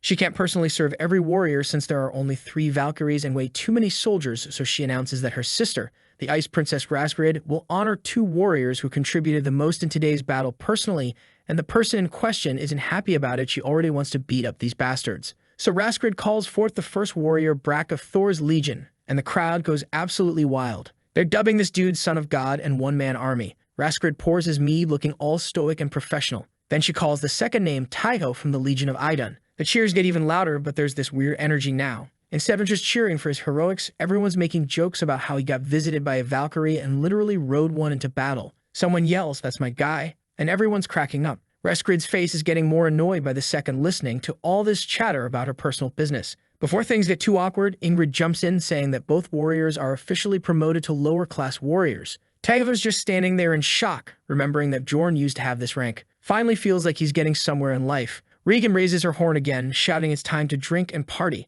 Brack and Taiho do their first official bro toast standing side by side. Taiho looks around at everyone, chanting his name, thinking, yeah, this feels right. So naturally, he chugs his entire drink in one go like a champion, but turns out our hero's a total lightweight. Gets absolutely hammered immediately, but doesn't care because he's living his best life. Meanwhile, in the shadows, 2 mysterious figures are having their own little villain conference. One asks if that's the famous Taiho who awakened divine power. The other dude goes, yeah, it's impressive, but my kids could totally do that too. Then he sighs and says that he'll help him out since they had asked for it, but just this once. Fast forward 1 week, and Taiho's finally got his own place, a cute little cabin that comes with a promotion package. He's sleeping like a baby when suddenly the ground starts shaking. He bursts outside thinking, what fresh hell is this now? Standing right at his doorstep is this cloaked figure with lightning crackling around him. The cloaked dude is just standing there staring at Taiho, all ominous and dramatic. Taiho's like, who are you and why are you having a light show in my front yard? The mystery man doesn't answer, instead asking if Taiho's the famous lower-class warrior who beat 2 commanders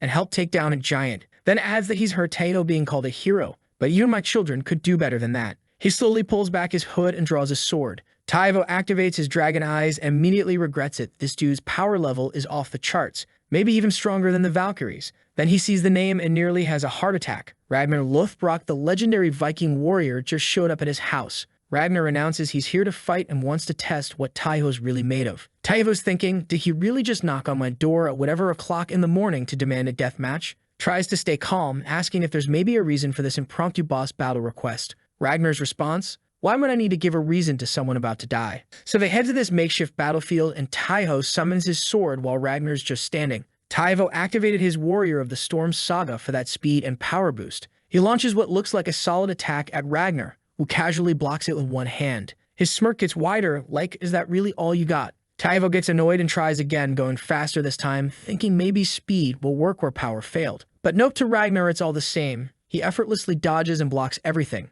Taivo's starting to think this guy can predict attacks or something, so he decides to get sneaky and zips around behind Ragnar, hoping to catch him off guard. But before he can even swing, a brutal hit is followed by a slap so powerful Taivo doesn't even see it coming. Gets sent flying through trees, slamming into this massive trunk. Taivo's thinking this man is absolutely terrifying and realizing the power gap is way bigger than he thought. Without his divine blessing, he'd already be dead meat. Ragnar slowly walks over and starts giving this philosophical speech about how fallen warriors become warriors of steel and find eternal rest, so Taivo's got nothing to fear. Before Taivo can even react, Ragnar raises his sword and unleashes this brutal strike that splits the massive tree trunk behind Taivo in half. But Taivo used his cloak to transform into a falcon at the last second, barely escaping with his feathers intact. Ragnar watches him fly higher and says, "If you're going to hit me, give it everything. I won't even move." Taivo doesn't hesitate, activates Storm Warrior again and dives down. Just before impact, he switches to Skull Crusher Warrior and this big Warhammer materializes behind him. Even with this meteor hammer combo closing in, Ragnar doesn't budge. When it hits, the explosion shakes the earth with shockwaves going for miles and creates this massive crater. But somehow Taivo still missed his target. In a blink, Ragnar moved, dodged effortlessly and caught Taivo by the head. He told Taivo that his skills are impressive, but far from enough, and then he slams him to the ground. Now he was holding Taivo by the neck, asking if he could keep going, but dude doesn't wait for an answer before lighting up his arm with murder energy and smacking Taivo across the face so hard it breaks everything nearby. Stands over him checking his handiwork like, "Yep, that'll do," then starts walking away muttering he expected better. But then golden light starts glowing behind him. Ragnar stops and turns, getting serious now. Taivo's back on his feet, glowing like a damn light bulb with divine power blazing around him. Ragnar admits the rumors were right. Taivo really can use god power. He says now he gets why Taivo's goddess has faith in him. He warns Taivo about using the divine juice carelessly, but before he could finish the sentence, Taivo collapses on the floor. Later, Taivo wakes up, seeing everything blurry. The first thing he spots is Hela kneeling next to him, looking worried as hell. She asks if he's okay. He asks what happened. She says she was freaking out he'd been out cold for hours. He starts telling her about this complete psycho who showed up wanting to murder him for no reason. Then he freezes mid-sentence. His heart nearly stops. Ragnar's leaning against the wall, listening to every word with this "oh really?" expression. Ragnar asks with ice in his voice if that's how Taivo's been describing their little chat. Taivo's sweating bullets now. Before it gets too ugly, Hela jumps in. She points at Ragnar, saying he's going to be Taivo's new teacher. Taivo looks at her and goes, "Hell no, I already got you." Ragnar fires back that he never signed up to babysit some random kid and has way better things to do. She explains that since Taivo's already tapped into God mode, she can't teach him much more. Her stuff's all theory. He needs someone who actually knows how to use that power. Ragnar looks Taivo up and down and says it's almost insulting such a weak little twerp can use divine energy. Even his kids could pull that off easily. If this is all Taivo's got, there's nothing worth training. Hela says he'll change his tune real quick, maybe even beg to train Taivo, and tells Taivo to show off his Saga and that Ragnar's trustworthy. Taivo's still confused, but pulls out this magic feather thing that displays Sagas.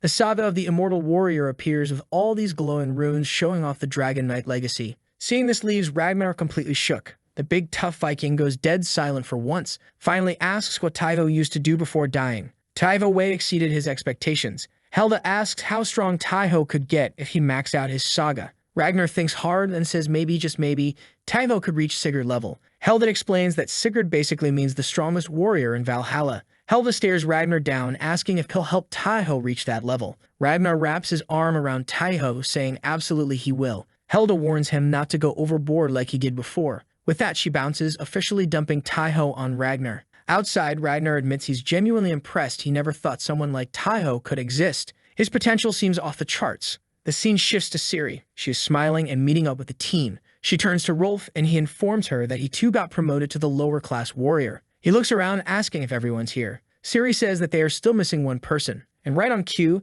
Taivo walks up with that calm little smile of his. Says it's good to see everyone again. Everyone's staring at him with pure admiration. And why wouldn't they? This is the warrior visited by a Valkyrie, the only guy to ever ride one. Taivo's getting all awkward under the attention and asks Ciri what exactly she told them about him. Ciri just grinned and glanced at Rolf and said it was all this bastard's doing. Just then someone asks if everyone's arrived and damn, it's a Valkyrie. Silver hair, emerald green armor, the whole deal. Her name's Gandor, warrior of the Elder Legion. She told everyone that this expedition is a small one composed of only inferior ranked warriors from the Ulr and Iman legions and added that the expedition may be small, but they are not allowed to slack off. The warriors start protesting and say, when has it ever been easy? Gandor laughs along, telling them she can't let them slack off all the time. Taivo notices how relaxed and informal everyone is. It feels natural, human. Gandor calls everyone together to explain the mission. When Rolf asks where they're going, her playful attitude drops completely, and she tells them that they're headed to Svartalfheim, the land of the Dark Elves,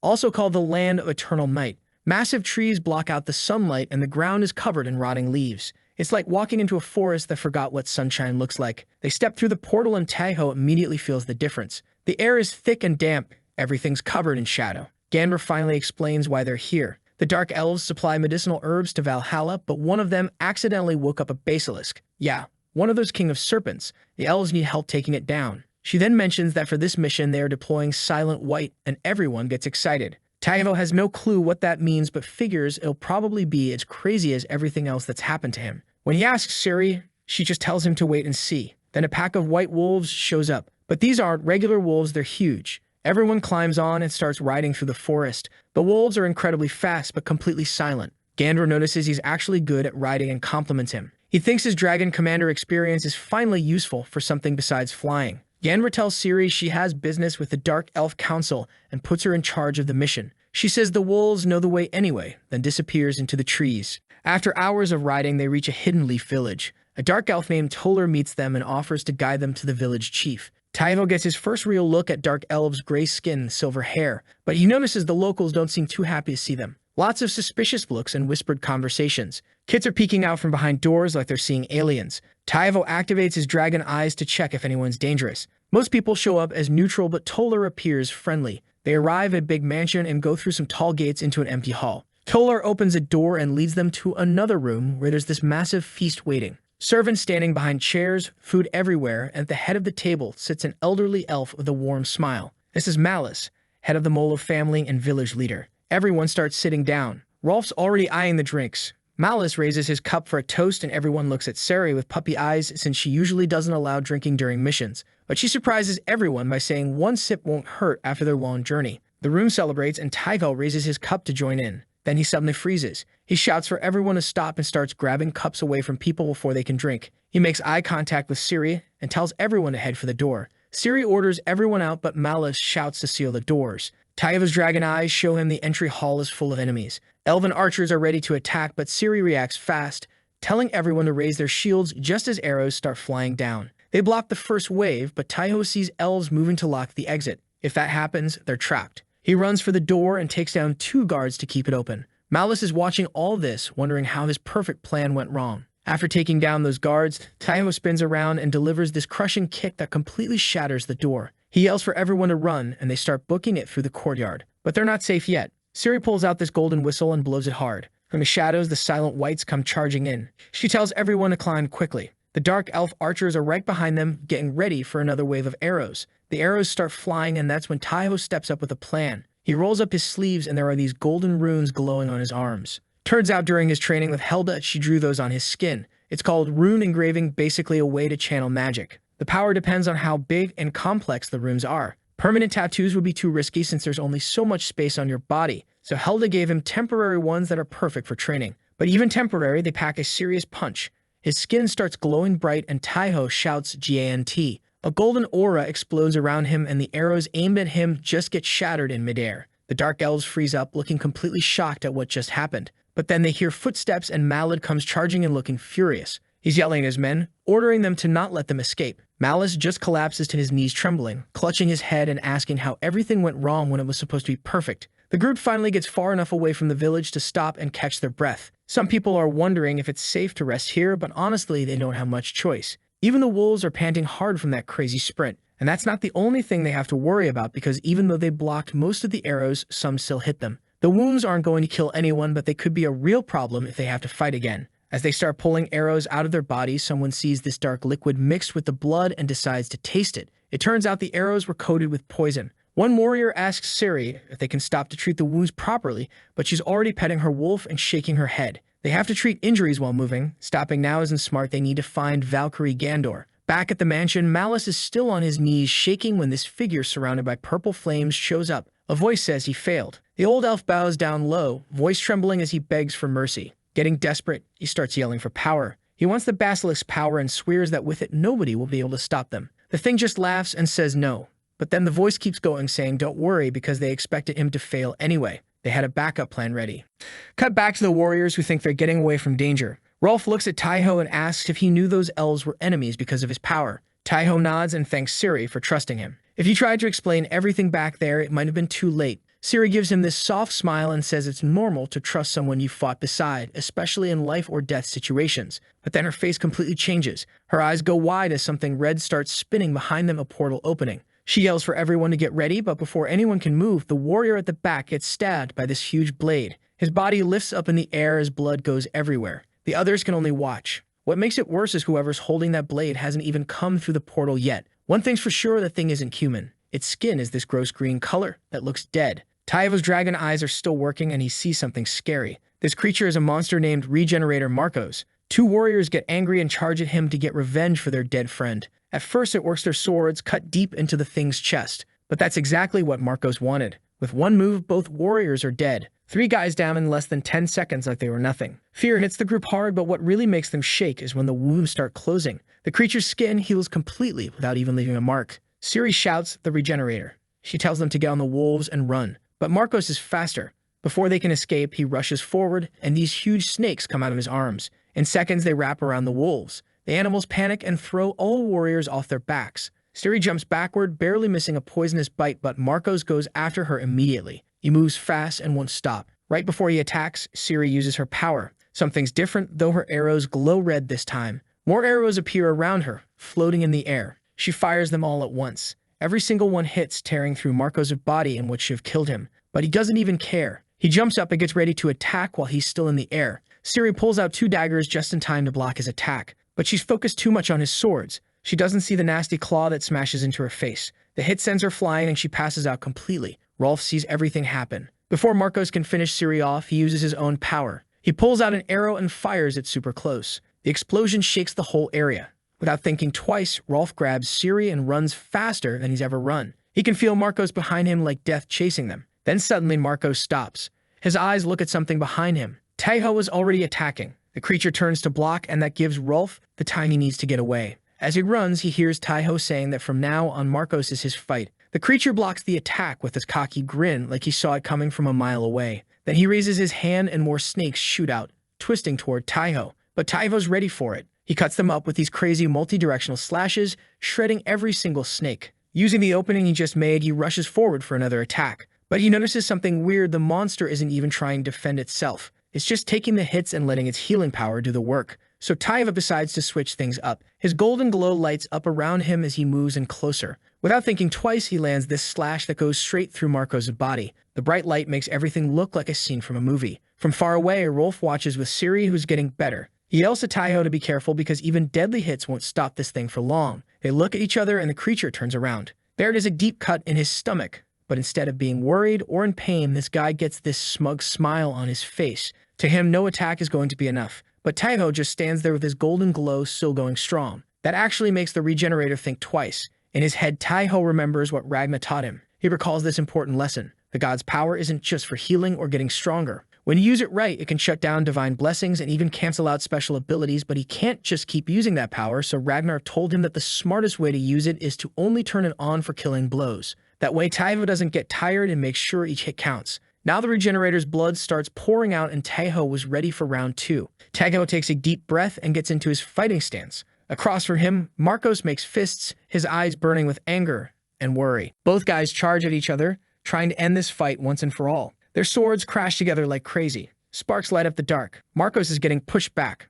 Rolf watches, totally shocked. He can't believe what he's seeing. Taiho's backing up an enemy that seemed impossible to beat. Even Ciri's impressed, but also worried. No matter how good Taiho's doing, he's fighting alone. And fighting alone means getting tired faster. Sooner or later, his energy's going to run out, and when it does, he'll be in trouble. Ciri runs toward him, wanting to help however she can, and her gut feeling is right. Marcos sees an opening and, in a fit of rage, roars before swinging with everything he's got. A deadly strike. Taiho sees it coming and throws himself backward just in time. If he had waited even 1 second, his head would have been gone. He jumps back, making space between him and the enemy. But he doesn't waste time. As soon as his feet touch the ground, he goes forward again. The Regenerator lifts his sword, getting ready for a downward strike, hoping to catch Taiho off guard. But Taiho's got a plan. As he moves forward, the golden glow around his body gets brighter. He's ready to finish this now. But there's something he doesn't see. The Regenerator set a trap. It happens super fast. His tie shoots out like lightning and stabs Taiho's stomach. He doesn't even have time to react. If not for Endu's blessing, he might have died right there. The Regenerator doesn't wait.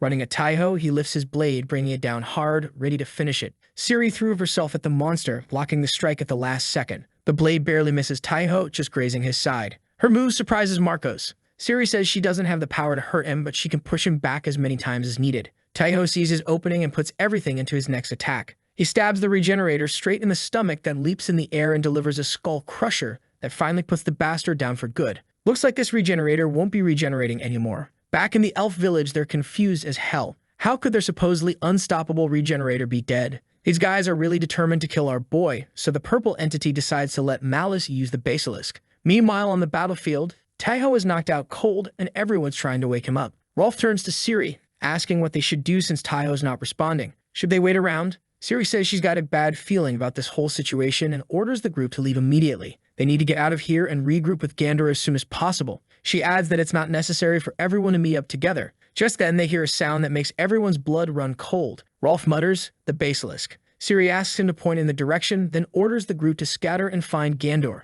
The warriors get all emotional, saying they'll meet up with them in Valhalla if things go south. Siri cuts short their emotional moment and tells them to move. Rolf asks what she's going to do about Taiho since he's still unconscious. She tells him to leave Taiho to her and get going. He wishes her good luck and bolts out of there. Siri crouches next to Taiho and activates her ability as pink light surrounds her. She's used her Saga Wolf Witch and literally transforms into a wolf. She grabs Taiho and heads into the forest. Damn Bro is on the mission to ride them all. Time passes, and Taiho's still knocked out when he hears a voice calling out for him. He thinks it's Hela calling, but when he opens his eyes, he sees Siri, and she's right on top of him. So Close It jolts him awake completely. His face goes red, and he tries to speak, but the words come out all scrambled. Before he can say something stupid, Siri puts her hand over his mouth and tells him to stay quiet and not move. That's when he realizes they're surrounded by massive monsters everywhere. Siri explains she had to lie on top of him so her goddess's veil would hide them both. But any sudden movement breaks the spell, and if that happens, they're dead. Taiho asks why she didn't just leave him and escape with the others.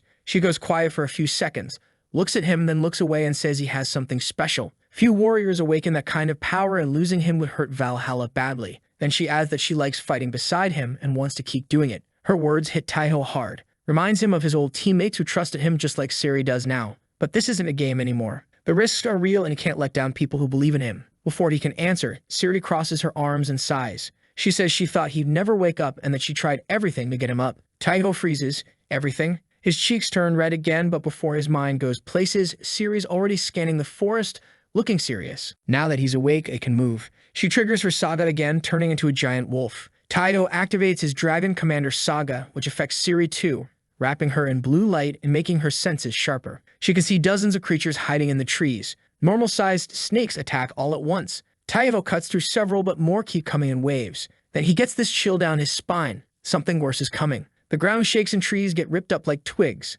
Something massive was coming towards them. It's the basilisk from earlier. Siri immediately warns Taiho not to look into its eyes because it will freeze him up. The thing lunges and Siri dodges just in time while Taiho jumps to avoid the attack. She gets some distance and both turn to face the creature again, but it's already staring at them. The basilisk opens its mouth and thick green poison starts dripping from its fangs. Then it shoots a massive stream of that deadly stuff. Before it hits, Taiho raises his hand and activates the magic on his arm. The poison just evaporates, swept away by divine power. Siri jumps high above the beast and Taiho follows, using his Storm Warrior Saga and launching off Siri's back for extra height. But he screws up. In midair, his eyes meet the basilisk's and the monster hits him with its paralyzing stare. For a moment, Taiho's body locks up in midair, but he's not giving up yet. He summons divine power again and it becomes this clash of wills. The basilisk's death stare against Taiho's god power. He sees his chance and activates his warrior's blade Saga and whips out a golden lance to obliterate that thing in one shot. Siri drops back into her human form, completely out of juice, while Taiho can barely stand on his feet. She suggests they rest, but before he can even nod, Taiho spots a sword stuck in the basilisk's corpse. He walks over and yanks it out only to find it's just the handle of a broken blade. Before he can curse his luck, Siri shouts that they're surrounded. They stand back to back, ready to defend themselves, but none of them has the energy to. Siri told Taiho to head back to safety while she held off the monsters, but Taiho wasn't having it. He activated his runic magic and told her either they both were leaving here or none of them were. Both of them took the battle stance ready for the battle. The monsters attacked them from all sides. Taivo and Siri are taking them out one after the other, but these bastards have the number advantage, and if that wasn't enough, another basilisk shows up, and right about now, Teo is cursing his fate when Siri delivers bad news. That bastard hadn't come alone this time, and right on his heel, the rest of the monsters show themselves. Now our boy is surrounded on all sides, and the situation's looking pretty bad. Siri's scanning around trying to find some way out, but there's nothing. Taivo is watching the beasts, and you can see in his face that he knows what's up. Siri asks if he can still fight. Taivo doesn't answer. He tries calling on that divine power again, but nothing happens. He told her that he's got maybe 2 more Saga uses left,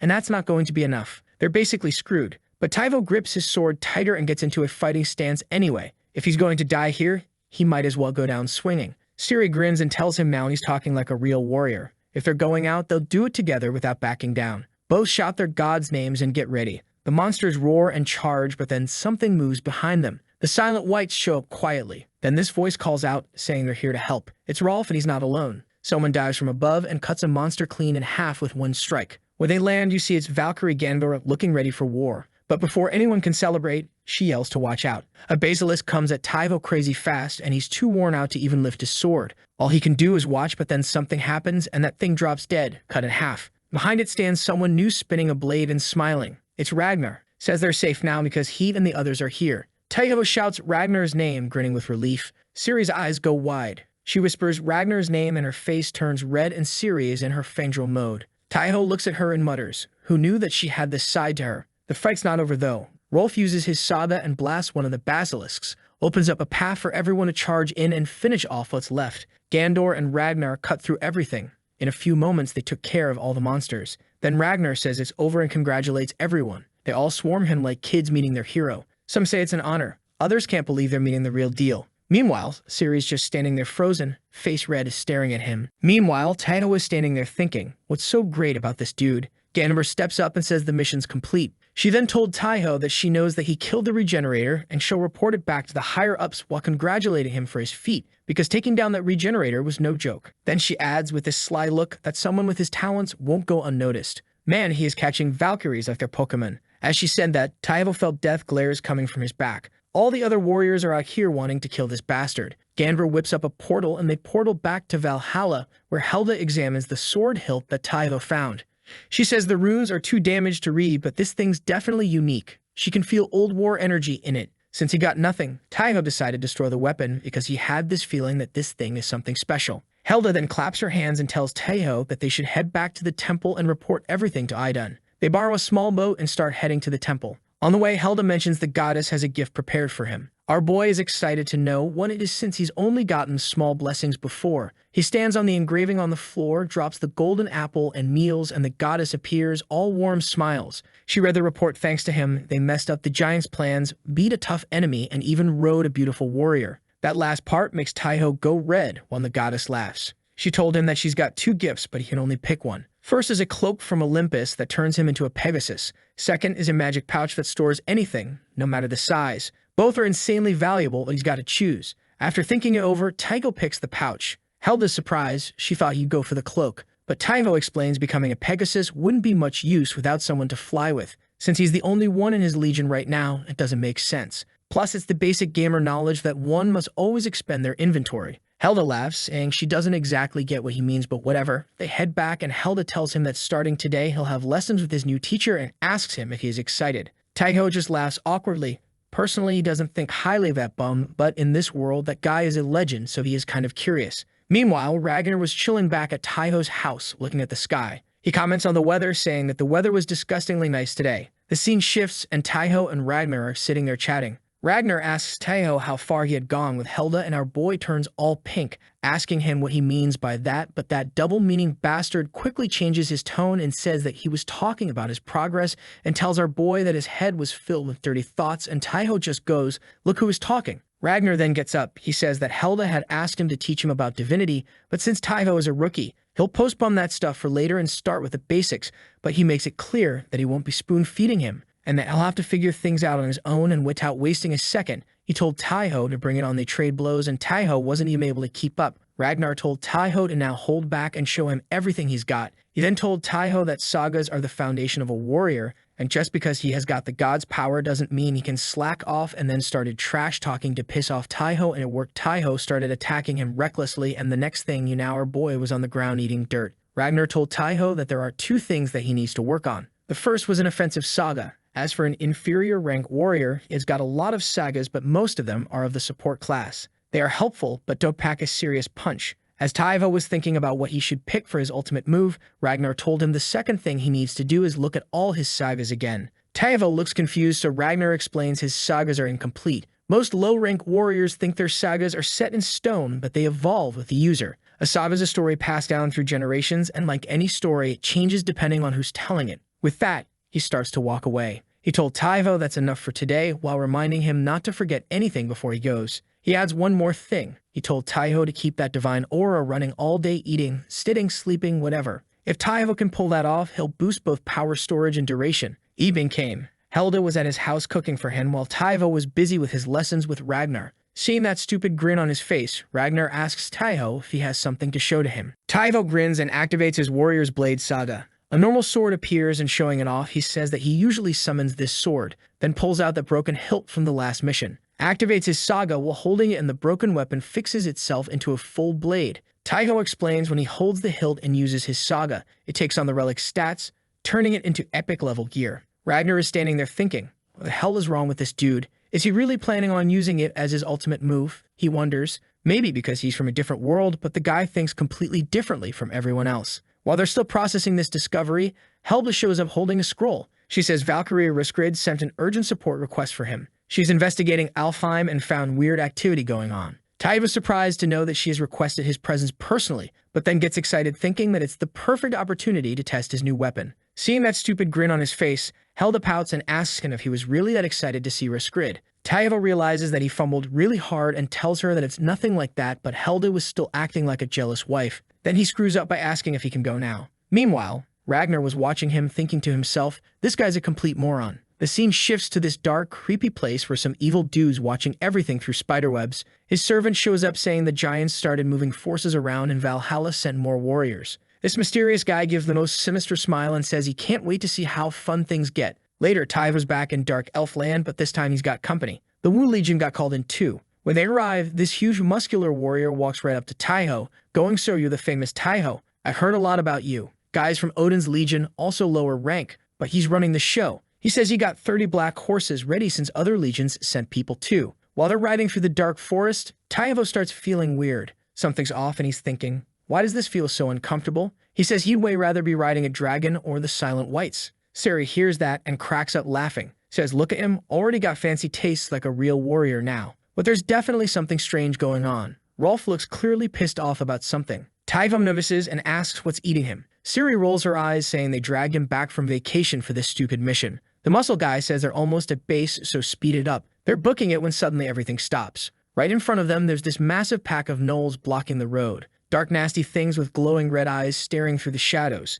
As soon as Siri sees they're about to get cut off, she yells not to slow down. They charge straight into the pack, cutting through tons of them. If they'd hesitated even a second, they would have been completely screwed. They break through, but then this weird sound starts echoing everywhere. Someone shouts to look up and a squadron of harpies is diving straight down at them. Siri's slashing at harpies while Rolf's trying not to die, but he's struggling hard. Can't use his saga without his crossbow. Things are getting dicey when Taiho grabs his sword hilt. The harpies are circling them and golden light starts glowing from Taiho's body. Everyone's like, what the hell? But the harpies freak out and start backing away from the light. Taiho activates his warrior sword saga and the energy makes his broken sword whole again. Things are glowing gold and radiating serious power. Harpies panic and Taiho just pushes them all away with energy waves. Everyone's staring at him because he just wiped out every enemy with one move. Even Taiho looks awkward, and everyone is staring at him. With the path clear, the group keeps moving. When they're getting close to where they need to go, the big guy from Odin's Legion turns to Taiho and says, welcome to the battlefield. And right then, Taiho gets what he means.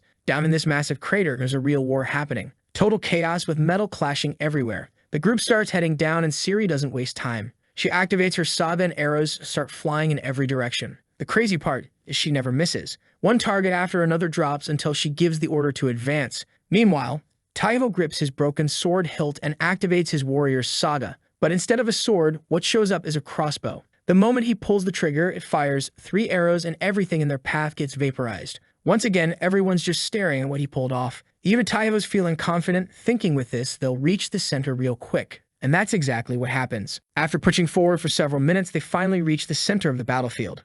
There's Valkyrie Rescrid leading troops right in the thick of combat. When she spots Taivo approaching, she smiles and says it's good to have him here. He gets straight to the point, asking what the situation is. She answers quickly, saying it's almost under control, but there's a problem. The enemy has something like their steel rain, and they've been attacking with it for a while. Then more trouble shows up. Looking up, Rescrid shouts for everyone to scatter. Suddenly, the sky starts falling apart, but it's not rain, it's giant rocks crashing down across the battlefield. The boulders slam into the ground, creating craters and flattening everything. But that's not even the worst part. The real danger is what's inside them because knolls start coming out, some of them massive. Taiho shouts a warning, saying another one's coming. The rock nearly crushes them, missing the whole group by inches. Everyone's tense because nobody knows what might come out of that thing. Then suddenly a fireball streaks across the sky, but it's headed in a different direction. It goes straight toward the Dark Elf village. Rescrid walks over and tells him he has to get to the Dark Elf village right now. That fireball was headed there, so they're probably under attack. She adds that on this battlefield, he's the only one she trusts to handle that situation.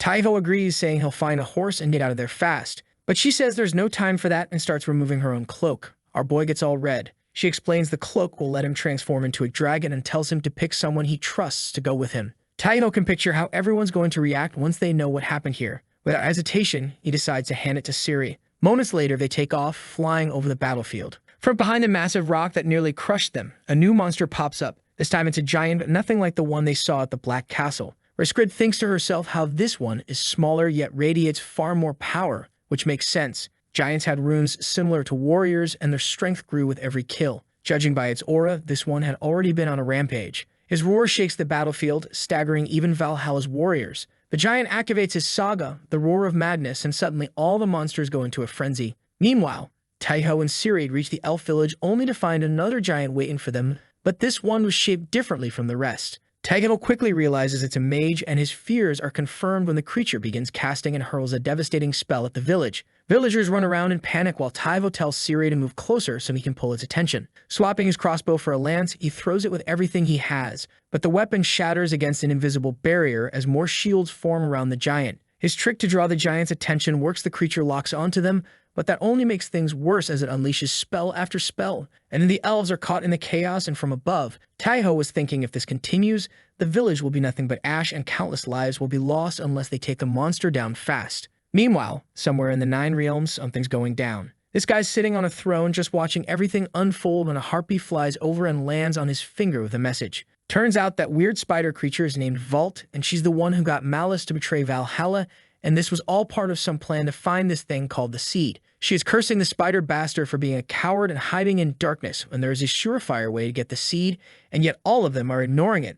And that plan she is talking about is to burn all to the ground, much like they did in the Great War. And who is this genius, you might ask? So this fine mommy is called the Giant of Strength Harad. She is one of the 5 giant generals working for Loki, so while Mommy Harad was cooking up a plan to burn everything to the ground, our boy was trying not to die back in the village. Taivo is done with the giant's bullshit and says that if the giant keeps throwing projectiles, he is going to do the same. He starts his saga and summons this storm of spears, throwing everything at once. The problem is that annoying barrier's still there, so none of the spears get through, but he keeps going anyway. Both sides keep throwing stuff at each other, with spears hitting spells and making huge explosions everywhere. Siri looks worried, asking if this is actually doing anything. Taivo explains it like he's still in a video game, keep hitting the barrier non-stop, and eventually it'll weaken enough to break through. The scene jumps to the other battlefield, where Rescrid is facing off with another giant. She knows this thing's strong enough to give her a real fight, but as the commander, she can't back down. They both charge and then they crash into each other, causing this big shockwave.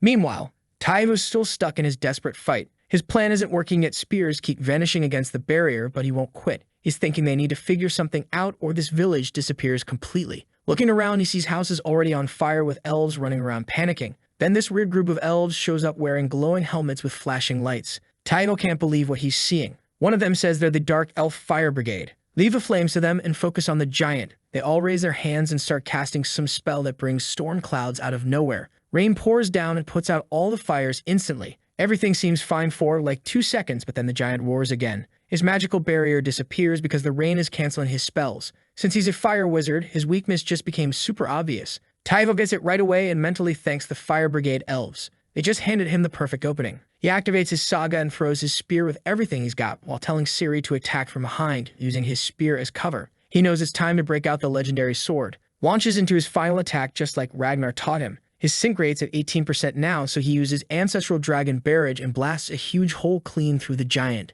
But then Taiho spots something weird. There's this glowing emerald stone inside the giant like a core. Taiho asks Ciri for help. She agrees and combines their sagas. She goes first with dark purple energy wrapping around her spear, then Taiho adds his power. They charge together and the explosion completely destroys the giant. But before they can celebrate, something crazy happens. They get sucked into the blast like there's a portal in the middle of it. The elves just stand there confused, watching Taiho and Ciri vanish into thin air. But it's not over because they wake up floating in this weird dark void filled with magical energy. Taiho's looking around confused, asking where they are since they beat the giant. Ciri stays calm, explaining that destroying the core opened a small portal. She can feel powerful magic here, though she says that it might be leftover traces from the Great War. That gets Taiho's attention. Ever since finding the sword piece, he's been wondering about those ancient warriors. Now he's standing where they actually fought. He thinks that he can even find other fragments of the sword here and was ready to explore when Ciri's stomach growls. Taiho pulls out all sorts of food from his magical pouch. Ciri's shocked seeing all the stuff Taiho's carrying around and asks if he got it from Idun. He laughs, explaining that the goddess Idun gave it to him as a reward. Ciri sighs, saying this is going to be harder than she thought.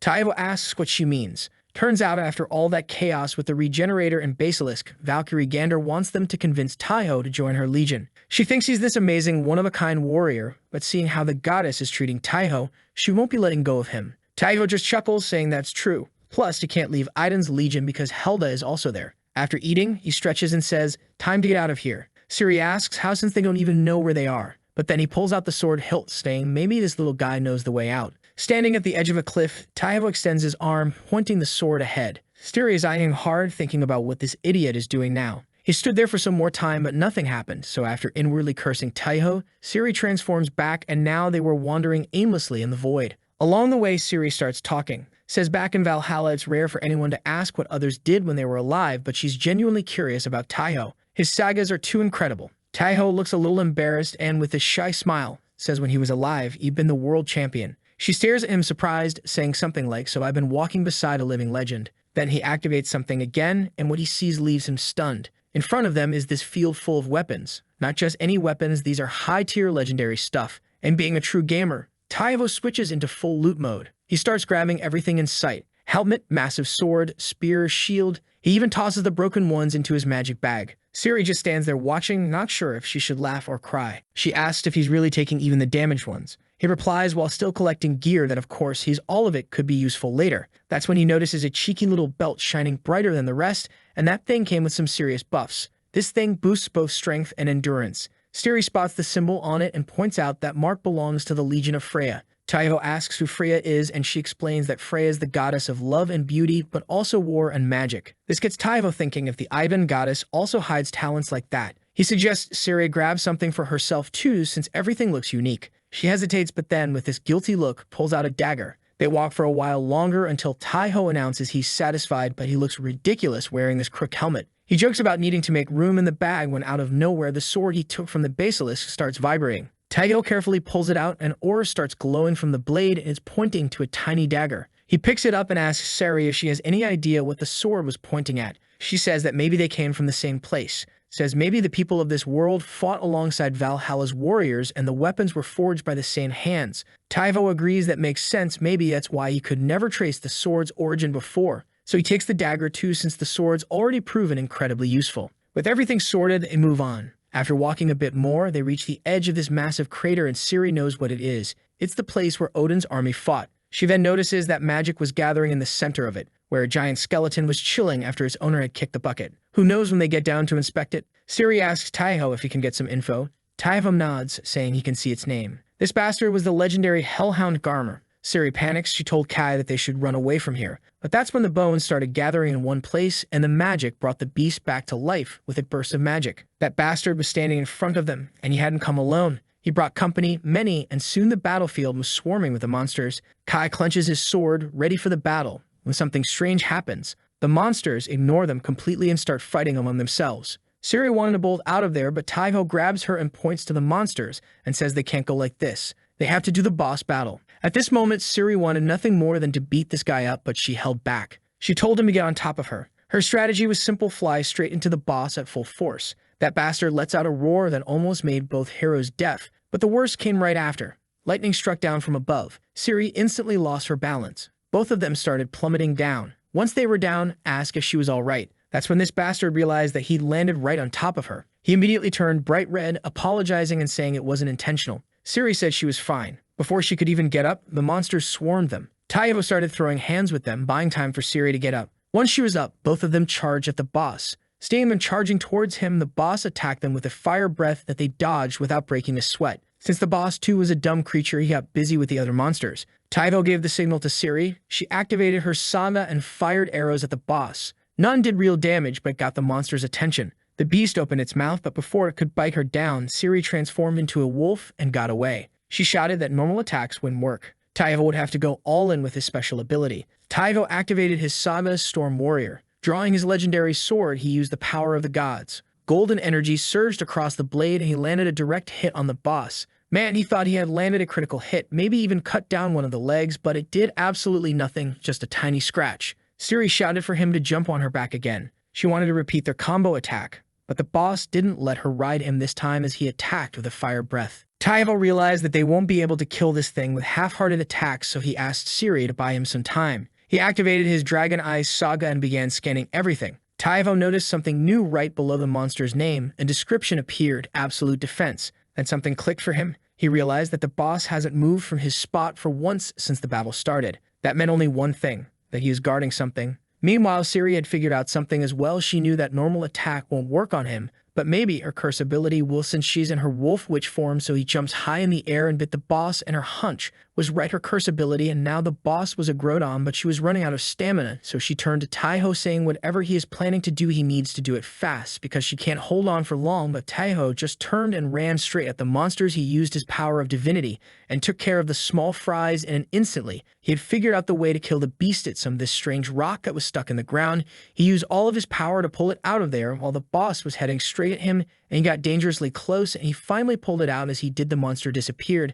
Taiho points at the hole he had yanked the crystal and says that it's the exit. She screamed for Taiho to climb on her back. Without hesitation, he jumped. Behind them, the ghostly warriors defeated the last of the monster. One warrior announced the beast was down and cheers of victory broke out, but someone asked where those two had gone. A warrior noticed the portal on the ground. Everyone gathered around it one by one. They began jumping in. Everyone was smiling. One even shouted that they were going to Valhalla. So Reskrid and this giant are still going at it, trading blows like crazy. Neither one's backing down. Then boom, the portal opens and our boy Taiho just pops out of nowhere right in the middle of this mess. He hits the ground and Reskrid's like, "How the hell did you guys get here so fast?" The giant spots the crystal Taiho's carrying and his eyes light up. This dude realizes that's the seed their king's been hunting for this whole time. He reaches his massive hand toward Taiho, trying to snatch it. Reskrid yells for everyone to protect Taiho and jumps in with her sword to block the giant. That's when some wild stuff happens. She sees these ghosts of ancient Valhalla warriors just standing there, holding back the giant's hand. One ghost says they have to join the fight. More and more ghosts start showing up on the battlefield, and now the giant's in trouble. The ghost leader turns to Reskrid, asking for permission to fight, saying they want to protect Asgard one last time. She doesn't hesitate and gives them the go-ahead. As soon as she does, these ghosts start getting their bodies back and charge straight at the giant. While everyone's fighting the smaller monsters, the giant lets out this massive roar and tries to join his army, but Reskrid comes flying and screaming that she's his opponent. Rolf asks Taiho and Siri how they got back so quick, since they only left a few hours ago. Taiho says time must flow differently in that void place they were in, but Siri doesn't care about any of that. She wants to jump into the fight. Taiho grabs her again and says they should focus on the boss and let others handle the small stuff. So she turns into her wolf form and they're back in the sky. Taiho can tell Siri's beat. She's had 2 crazy battles back to back with no break. He tells her to chill, saying their job isn't to kill this thing, just to do enough damage to get its attention. He explains that Reskrid and the giant are evenly matched, so if they can distract the giant for even a second, that'll tip things in their favor. Taiho activates his power and starts throwing his lances at the giant one after another. After the 3rd hit, the giant gets pissed. He turns to Taiho and says his attacks aren't even tickling him, and once he's done with Reskrid, he's going to personally send Taiho to hell. But Taiho just keeps launching spears. Siri's like, "Doesn't look like he's paying attention to you." But then Reskrid charges again, and now the giant's totally focused on her, ignoring everything else. This was exactly what Taiho was waiting for. He puts divine power into his lance and throws it with perfect aim. It smashes right into the giant's hand, messing up the big attack he was about to unleash. Reskrid doesn't waste the chance. She activates her god powers and takes the giant down. Now that the big bad is dead, the monster army is screwed and the warriors are pumped up. They push forward and wipe out the rest of the monsters easily. Taiho's sitting on a cliff saying they won, then drops down to finally get some rest. Ciri's watching him, thinking there's really something special about this bastard. She wants him fighting on their side for as long as possible. With the battle over, it's time for the ghost warriors to head back. Their leader thanks Reskrid for letting them fight and asks her to guide their souls back to Valhalla. Reskrid thanks them back, saying Valhalla will always welcome them. She changes into this white outfit and calls the Bifrost to take them home. Before leaving, the warriors look at Taiho and tell him they're going to tell Odin about how brave he was. So Reskrid tells the group she's got to bounce because she needs to guide the ghost warriors back. She promises everyone that when they all meet up again in the Great Hall, nobody's going to go unrecognized. Everyone's getting their rewards, especially Taiho and Ciri, since their courage basically saved the whole battle. Taiho walks up to her and returns her fur coat back to her. Reskrid turns to Ciri, asking what it was like carrying Taiho through all that chaos. Ciri says she was just doing her duty. Before heading back, she told them that Regenleaf and Gander will arrive soon to take over. But before she goes, she walks up to Taiho and gives him a gentle kiss on the forehead. Taiho just freezes up. His heart starts pounding. He was about to come up with names for his future children with her when he turned and saw that she had also kissed Ciri too. He realizes this kiss is just like the one Hela gave him before. It's just a Valkyrie ritual thing. Meanwhile, way off in the frozen wasteland of Jotunheim, things are getting tense. Herad was pissed, but not because they lost. She never cared about the result of this battle. It was supposed to drain Valhalla's strength. What's really got her pissed is that the seed, the thing they've been hunting for, ended up in Taiho's hands. Now their secrets might get exposed. He's scared of how the king is going to react. When the Evolved from before told her not to overthink it since the king hadn't said anything yet, she said that maybe the king wanted this to happen all along. Time passes and 2 more Valkyries show up. They land near Taiho and Ciri. Taiho reports everything that happened and pulls out the seed. Regenleaf doesn't know what that thing was, but she was happy that they didn't let those bastards succeed. She takes the seed from Taiho, stores it in this fancy-looking chest, and then she gets in Taiho's face and kisses him on the forehead. Although he had been through this once, he can't help but feel flustered.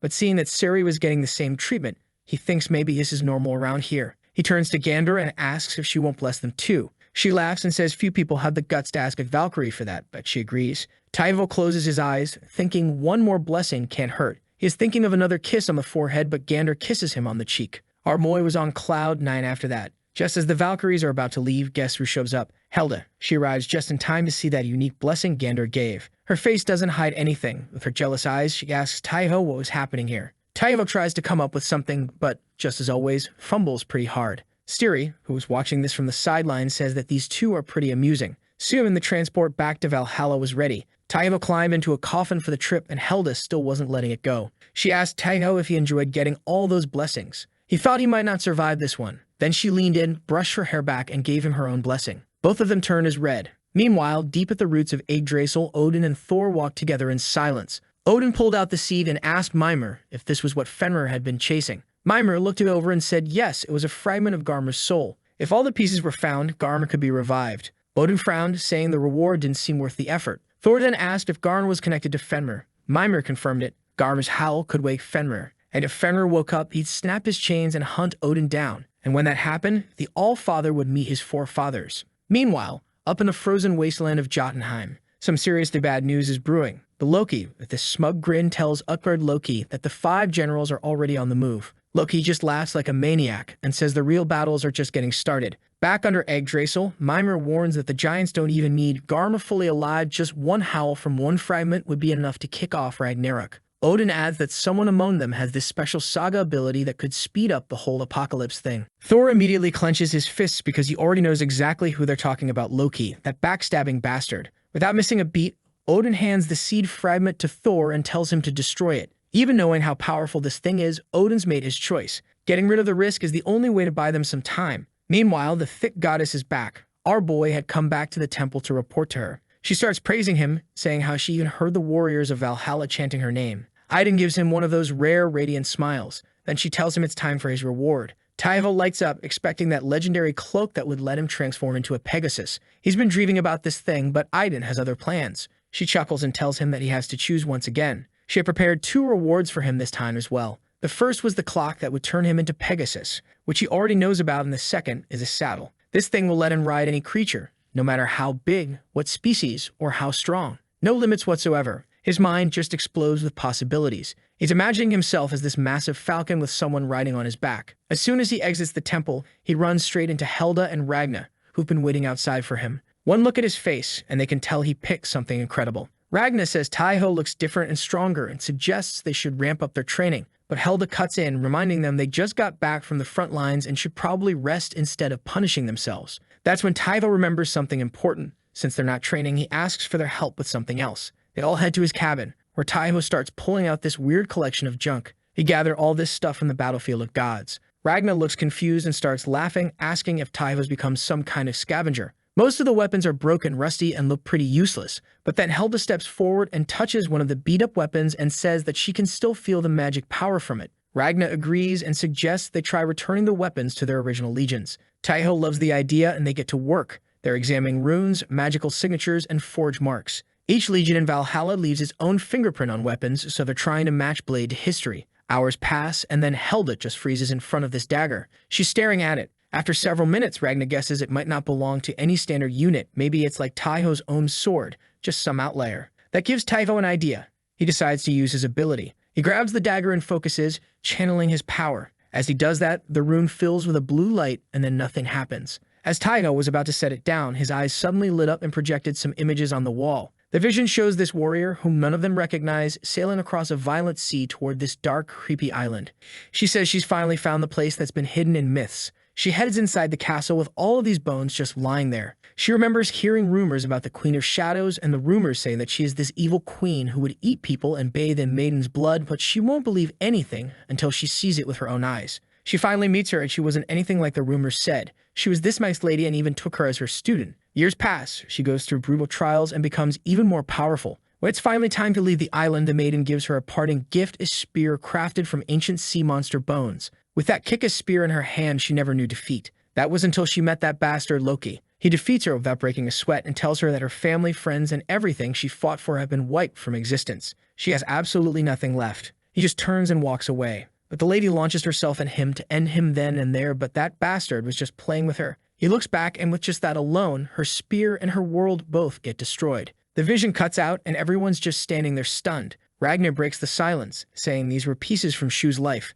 Taiho asks who that warrior was, and Ragnar explains it was Shu, the strongest warrior from that destroyed world. He adds that if he had to compare, Shu was on the same level as Valhalla's legendary Sigurd. That blows Taiho's mind. But then Taiho notices something weird. Now he can actually read the name etched on the dagger fragments of Guy Bulk. Ragnar says now everything makes perfect sense why the Saga didn't work before. He told Guy not to use his Saga on it, saying that they don't know what kind of djinns might be on it. Taiho asks him what djinns are. He explains that djinns are these crazy powerful spiritual bindings that let one borrow power in exchange for making an oath, and since Shu had an indomitable will, her weapon's djinns might be too much for Taiho to handle. The weapon might not even accept him as its master could turn against him. But from the vision, Taiho felt something different. It was like the weapon was trying to communicate, showing him, this is the level you need to reach. He realizes it's not enough to just possess Guy Bold, he has to become worthy of it. Ragnar nods, saying now he was talking like a man. The scene shifts. They were back in the house. Taiho asks Hela if she knows where he can get a mount.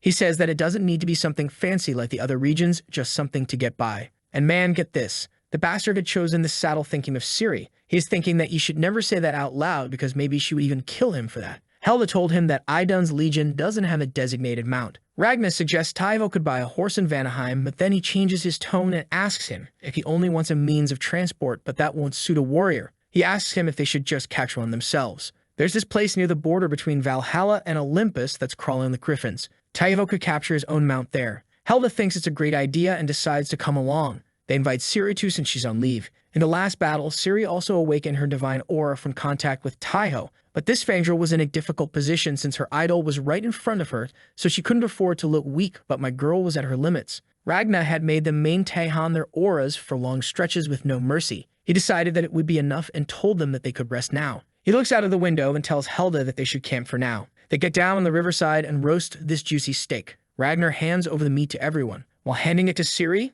he suggests that she join Idun's legion too. This way he could keep teaching her all the time. Ciri blushes but declines, saying her loyalty to her current legion comes first. The next morning they reach the jagged cliffs where griffins roam. Ragnar has Hela prepare bait by enchanting their horse to intensify its scent. It turns out griffins love horse flesh. Within minutes, 3 griffins burst out, locked onto the bait. Ragnar says that he'll watch from the sidelines. Ciri and Taiho are already in battle mode. She whips out her crossbow and puts 3 arrows on it, while Taiho pulls out his cloak and transforms into a massive falcon. Both of the girls weren't expecting it. They thought that he'd ride one of them, so they looked. "I'm kind of disappointed, Ragnar. That bastard caught onto it and said he should have told him to go into the battle riding one of them. Hela got all shy and told him that it's nothing like that. So our boy Taiho is facing down 3 griffins. One of these beasts locks onto him. Taiho shows he's got some serious brain cells. Instead of going full berserker mode, he plays it smart. He dodges the attack and starts climbing higher. So while this oversized bird brain is chasing Taiho around the sky, Ciri down below is lining up her shot. She pulls out 3 arrows and they're tipped with paralyzing poison.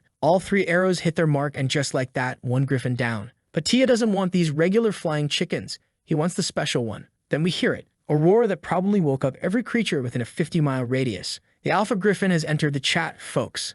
This thing is massive, twice the size of the others. He is waiting for the horse meat that he was promised, and then a thought pops up in his mind. He wonders if those bastards left him out and started eating it without him, so he decides to go check for himself. Meanwhile, the group had taken down all of the griffins. Ragnar says that more or less does it, and now all they have to do is to wait for the big one to show up. Taiho puts the saddle on one of the griffins and soars in the sky. After a while, he hears the birds flying away in shock. Ragnar tells him to get ready and hands Taiho this magical rope. It's enchanted to suppress power and resistance. The alpha makes its move, and man, this thing is fast, like super fast, and the fact that Taiho was riding his woman just made things even worse. It lunges at Taiho, but our boy's body literally blurs in midair before the alpha could get him. He transforms into a falcon. The griffin is like, what the hell? But then he thinks doesn't matter. Hawk meat is not bad either, and charges at him once again. Taiho waits until the very last second, then transforms back to human form. With no time to waste, he lands right on the griffin's back and wraps that magical rope around its neck. And folks, this beast does not go down easy. It puts up a fight.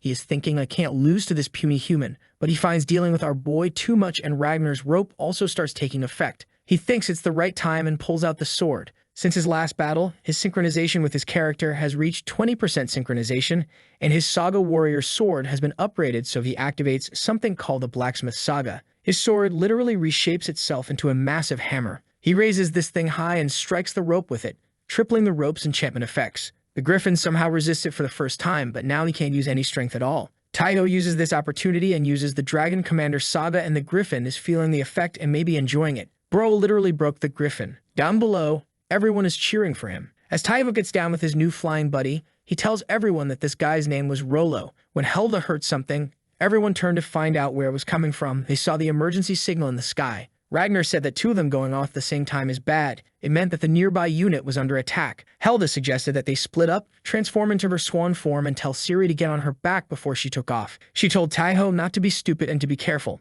Taiho told her not to worry. That's when Ragnar mounts Rollo, and Taiho is thinking, this guy has some tough muscles. So they're flying toward the battlefield, and they had barely crossed a few Mount Ihans, and the once dense forest that was there was now gone. In the middle of all this chaos, they spot the problem. 2 giants are going at it with Valhalla's warriors. Barak from Thor's legion was holding on the front against the giant. The giant storms at him with his giant war axe, and Brak just meets it head-on with pure strength. Ragnar leaps from the griffin and unleashes his divine aura, and in the next moment, the giant was dead. This dude really entered with style. The battlefield erupts in cheers because everyone knows what Ragnar showing up means. Victory is basically guaranteed at this point. Then Taiho tells his griffin to dive bomb the remaining giant. Perfect timing, crashes into this thing and gives Brak the opening he needs. Brak starts glowing and just destroys this giant's axe with 1 hit. Then he jumps up and splits the giant's skull in half. Everyone's cheering for Ragnar like usual, then Brak, but then they start chanting something new. Then they realize that the one who rode a Valkyrie was there too, so they started chanting his name too. Taiho was pissed, thinking, cut out with a stupid nickname already. He lands.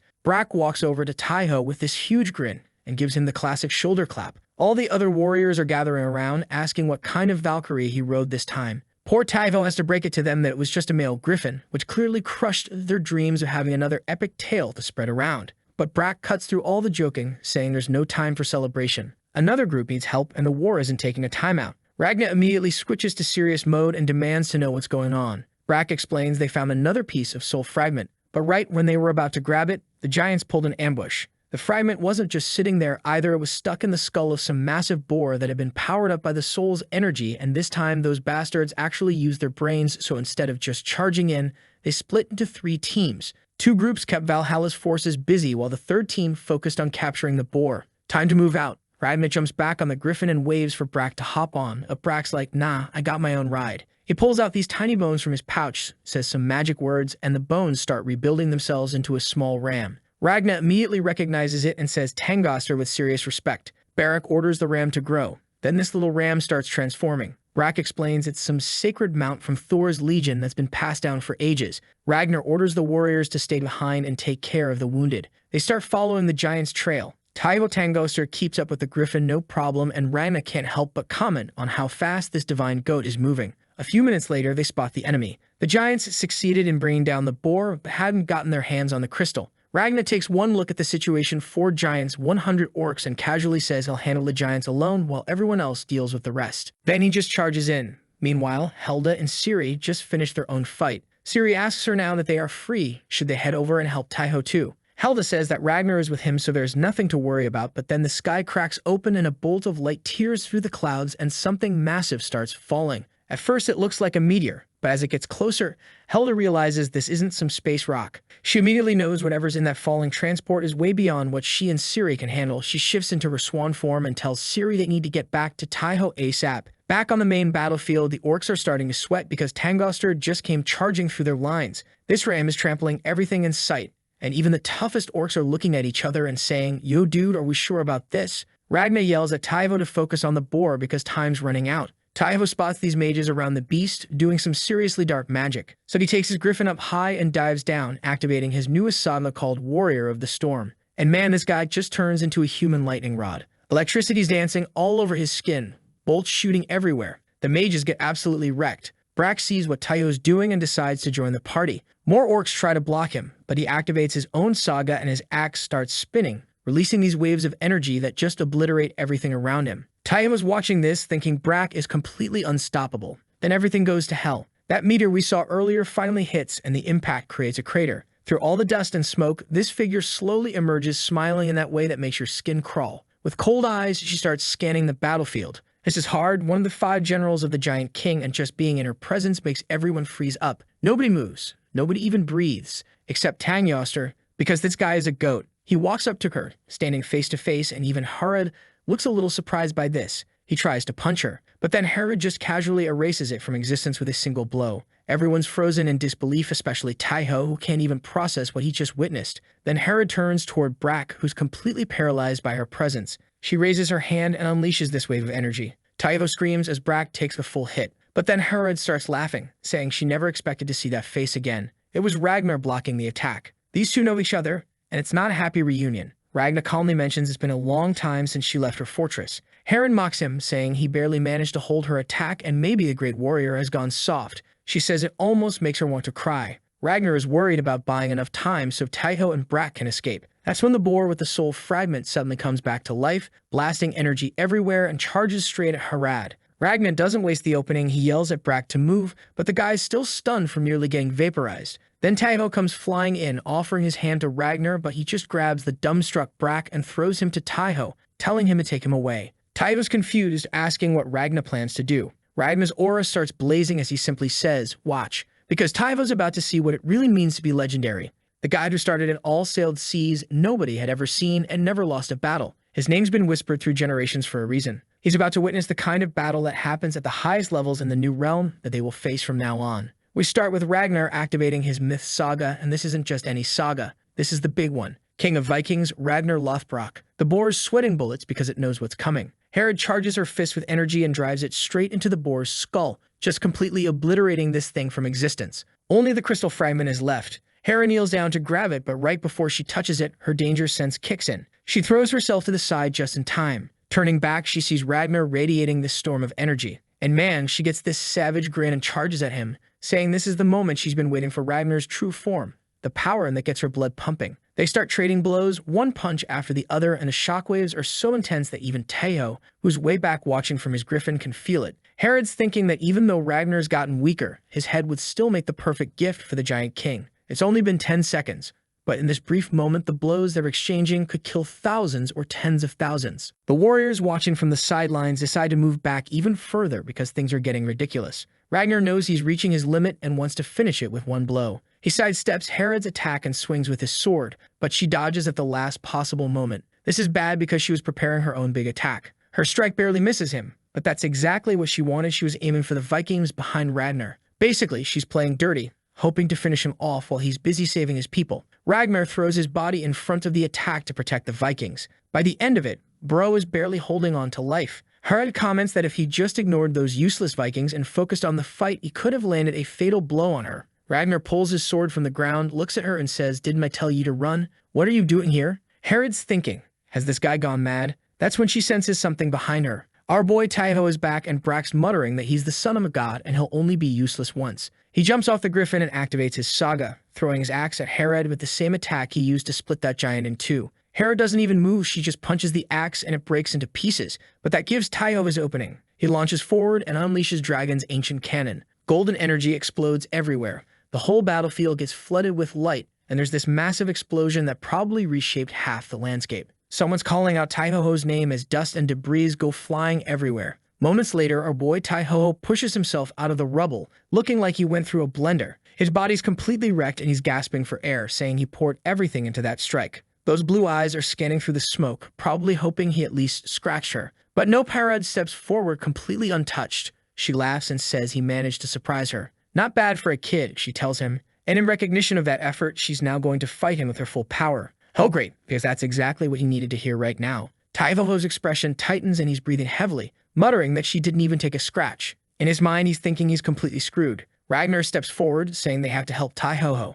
Someone asks Ragnar if that's something he should do in his current state. But Bracky charges toward Taiho anyway, calling out to him. Taiho turns surprised and says Bracky's name. Bracky replies that he's joining the fight too. Herad was now gigantic, with her aura now looking absolutely monstrous. The artist went wild here. She says that they can come at her with everything. It makes no difference. Taiho, Brack, and Ragnar all charge at her at the same time, while Helda also arrives, calling out Taiho's name. In the aftermath, because of course it goes badly, Taiho is caught. She says this is the end for him, asking if buying time was his only plan. Her eyes scan the battlefield and she points out that none of them seem to have the strength left to make that plan work. Ragnar's lying unconscious and Bracky's in the same state. Taiho tries to get himself free from her grip, but she just tightens her grip and tells him that it's for him. Her fire gets even more intense as she slams Taiho on the ground. Helda flies towards Taiho, screaming his name. Meanwhile, we get this void sequence, you know how these stories love their spiritual awakening moments. Taiho's floating in darkness with stars surrounding him. He looks around wondering if he really died this time. Shu tells him he's not dead yet,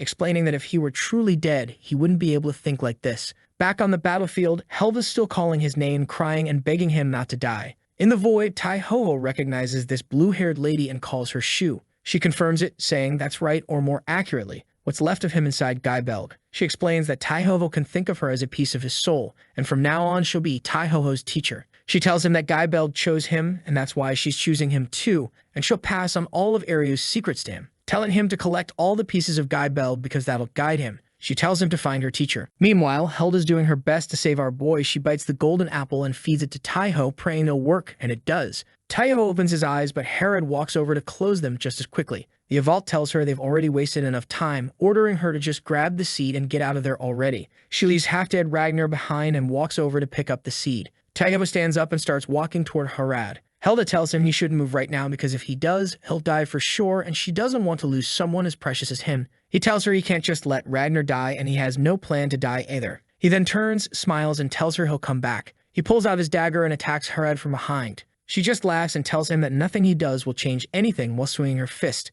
Both of them clash, sending shockwaves throughout the battlefield. Taiho gives it his all, but in the end gets thrown back. Harad smiles, thinking she's won, when suddenly her hand starts turning to stone. Before it can spread, she slices her hand off, turns to Taiho, and asks him, "What the hell are you?" Taiho forces himself up even though his body looks like it has been through a blender. Across from him, Harad stands wrapped in wild red and black flames. She is furious. How could this beat-up warrior scratch her? The creepy purple voice tells Harad to retreat. Harad says she can't do that. She has to kill him. He was a bigger threat than Ragnar. He's clenching his teeth. No, he's hit his limit, but the stubborn bastard still won't back down. Taiho was thinking, well, now I'm screwed. I think she won't back down and I can't fight in this state. And to make matters worse, the purple guy lends his strength to her and her broken arm grows anew. She flexes her hand and tells Taiho to get ready for round 2. Helda and Sira get behind him, saying that they'll help too. Taiho thanks them while Harad's madness meter is just going up as she charges up her attacks. She says that this was just what she wanted. Taiho and company also run towards her because that's the only thing left to do now. Taihoho mutters that the heat is unbearable and says that his body won't move. Harad targets him first, lunging forward to erase his existence, but before she can hit him, a flash of blue lightning splits the battlefield. Thor had personally come to save their asses. He apologizes to Taiho for being late, and our boy is like, "Who the hell knows my name?" Thor says he will have time to be shocked, but first they have to get rid of the domain, and his solution is simple. He summons a tornado. Siri and Hela sigh in relief as they realize that the domain has been lifted. Thor warns everyone to stand back because the battle is about to get rough. He throws his hammer at Harad, launching her high into the air. He is covered in lightning as he chases after her using his hammer. He shoots her with a lightning strike and she falls to the ground. Everyone starts chanting his name. Ragnar orders everyone to get back, saying if they get caught in their fight, they'll die. Taiho looks all worried and asks Helda if Thor will win this fight. She tells him that now that Thor is here, he has nothing to worry about, but how can he not worry knowing that there are enemies of Harad's level out there in the world? He is thinking that if he wants to protect Helda, he has to get stronger. Meanwhile, Thor is dominating, lying on the ground. Harad is thinking, how did Thor come here? But boy, he doesn't want her to think he charges at her when she uses a smoke bomb. Thor searches around for her. Meanwhile, Harad asks Vault if this was his doing. He nods, saying that she can't beat Thor in her current state, and that will cover her escape with Veil of Night, and she doesn't like that idea at her. She bit her lips, came out for the fog, saying she is the giant of strength, she won't run from the battle, and absolutely won't die like a coward, and then challenges Thor to come at her with everything he's got. Thor calls his hammer charges another lightning strike, and both of the clashes once again as the battlefield lit up in this golden light. As the scene clears, Harad is on her knees while Out Thunderboy didn't have a single scratch on him. He lands on the ground and said that he'll remember to like the video and help Mamoru to make juicy content and activate that cheeky little bell. And I'm out.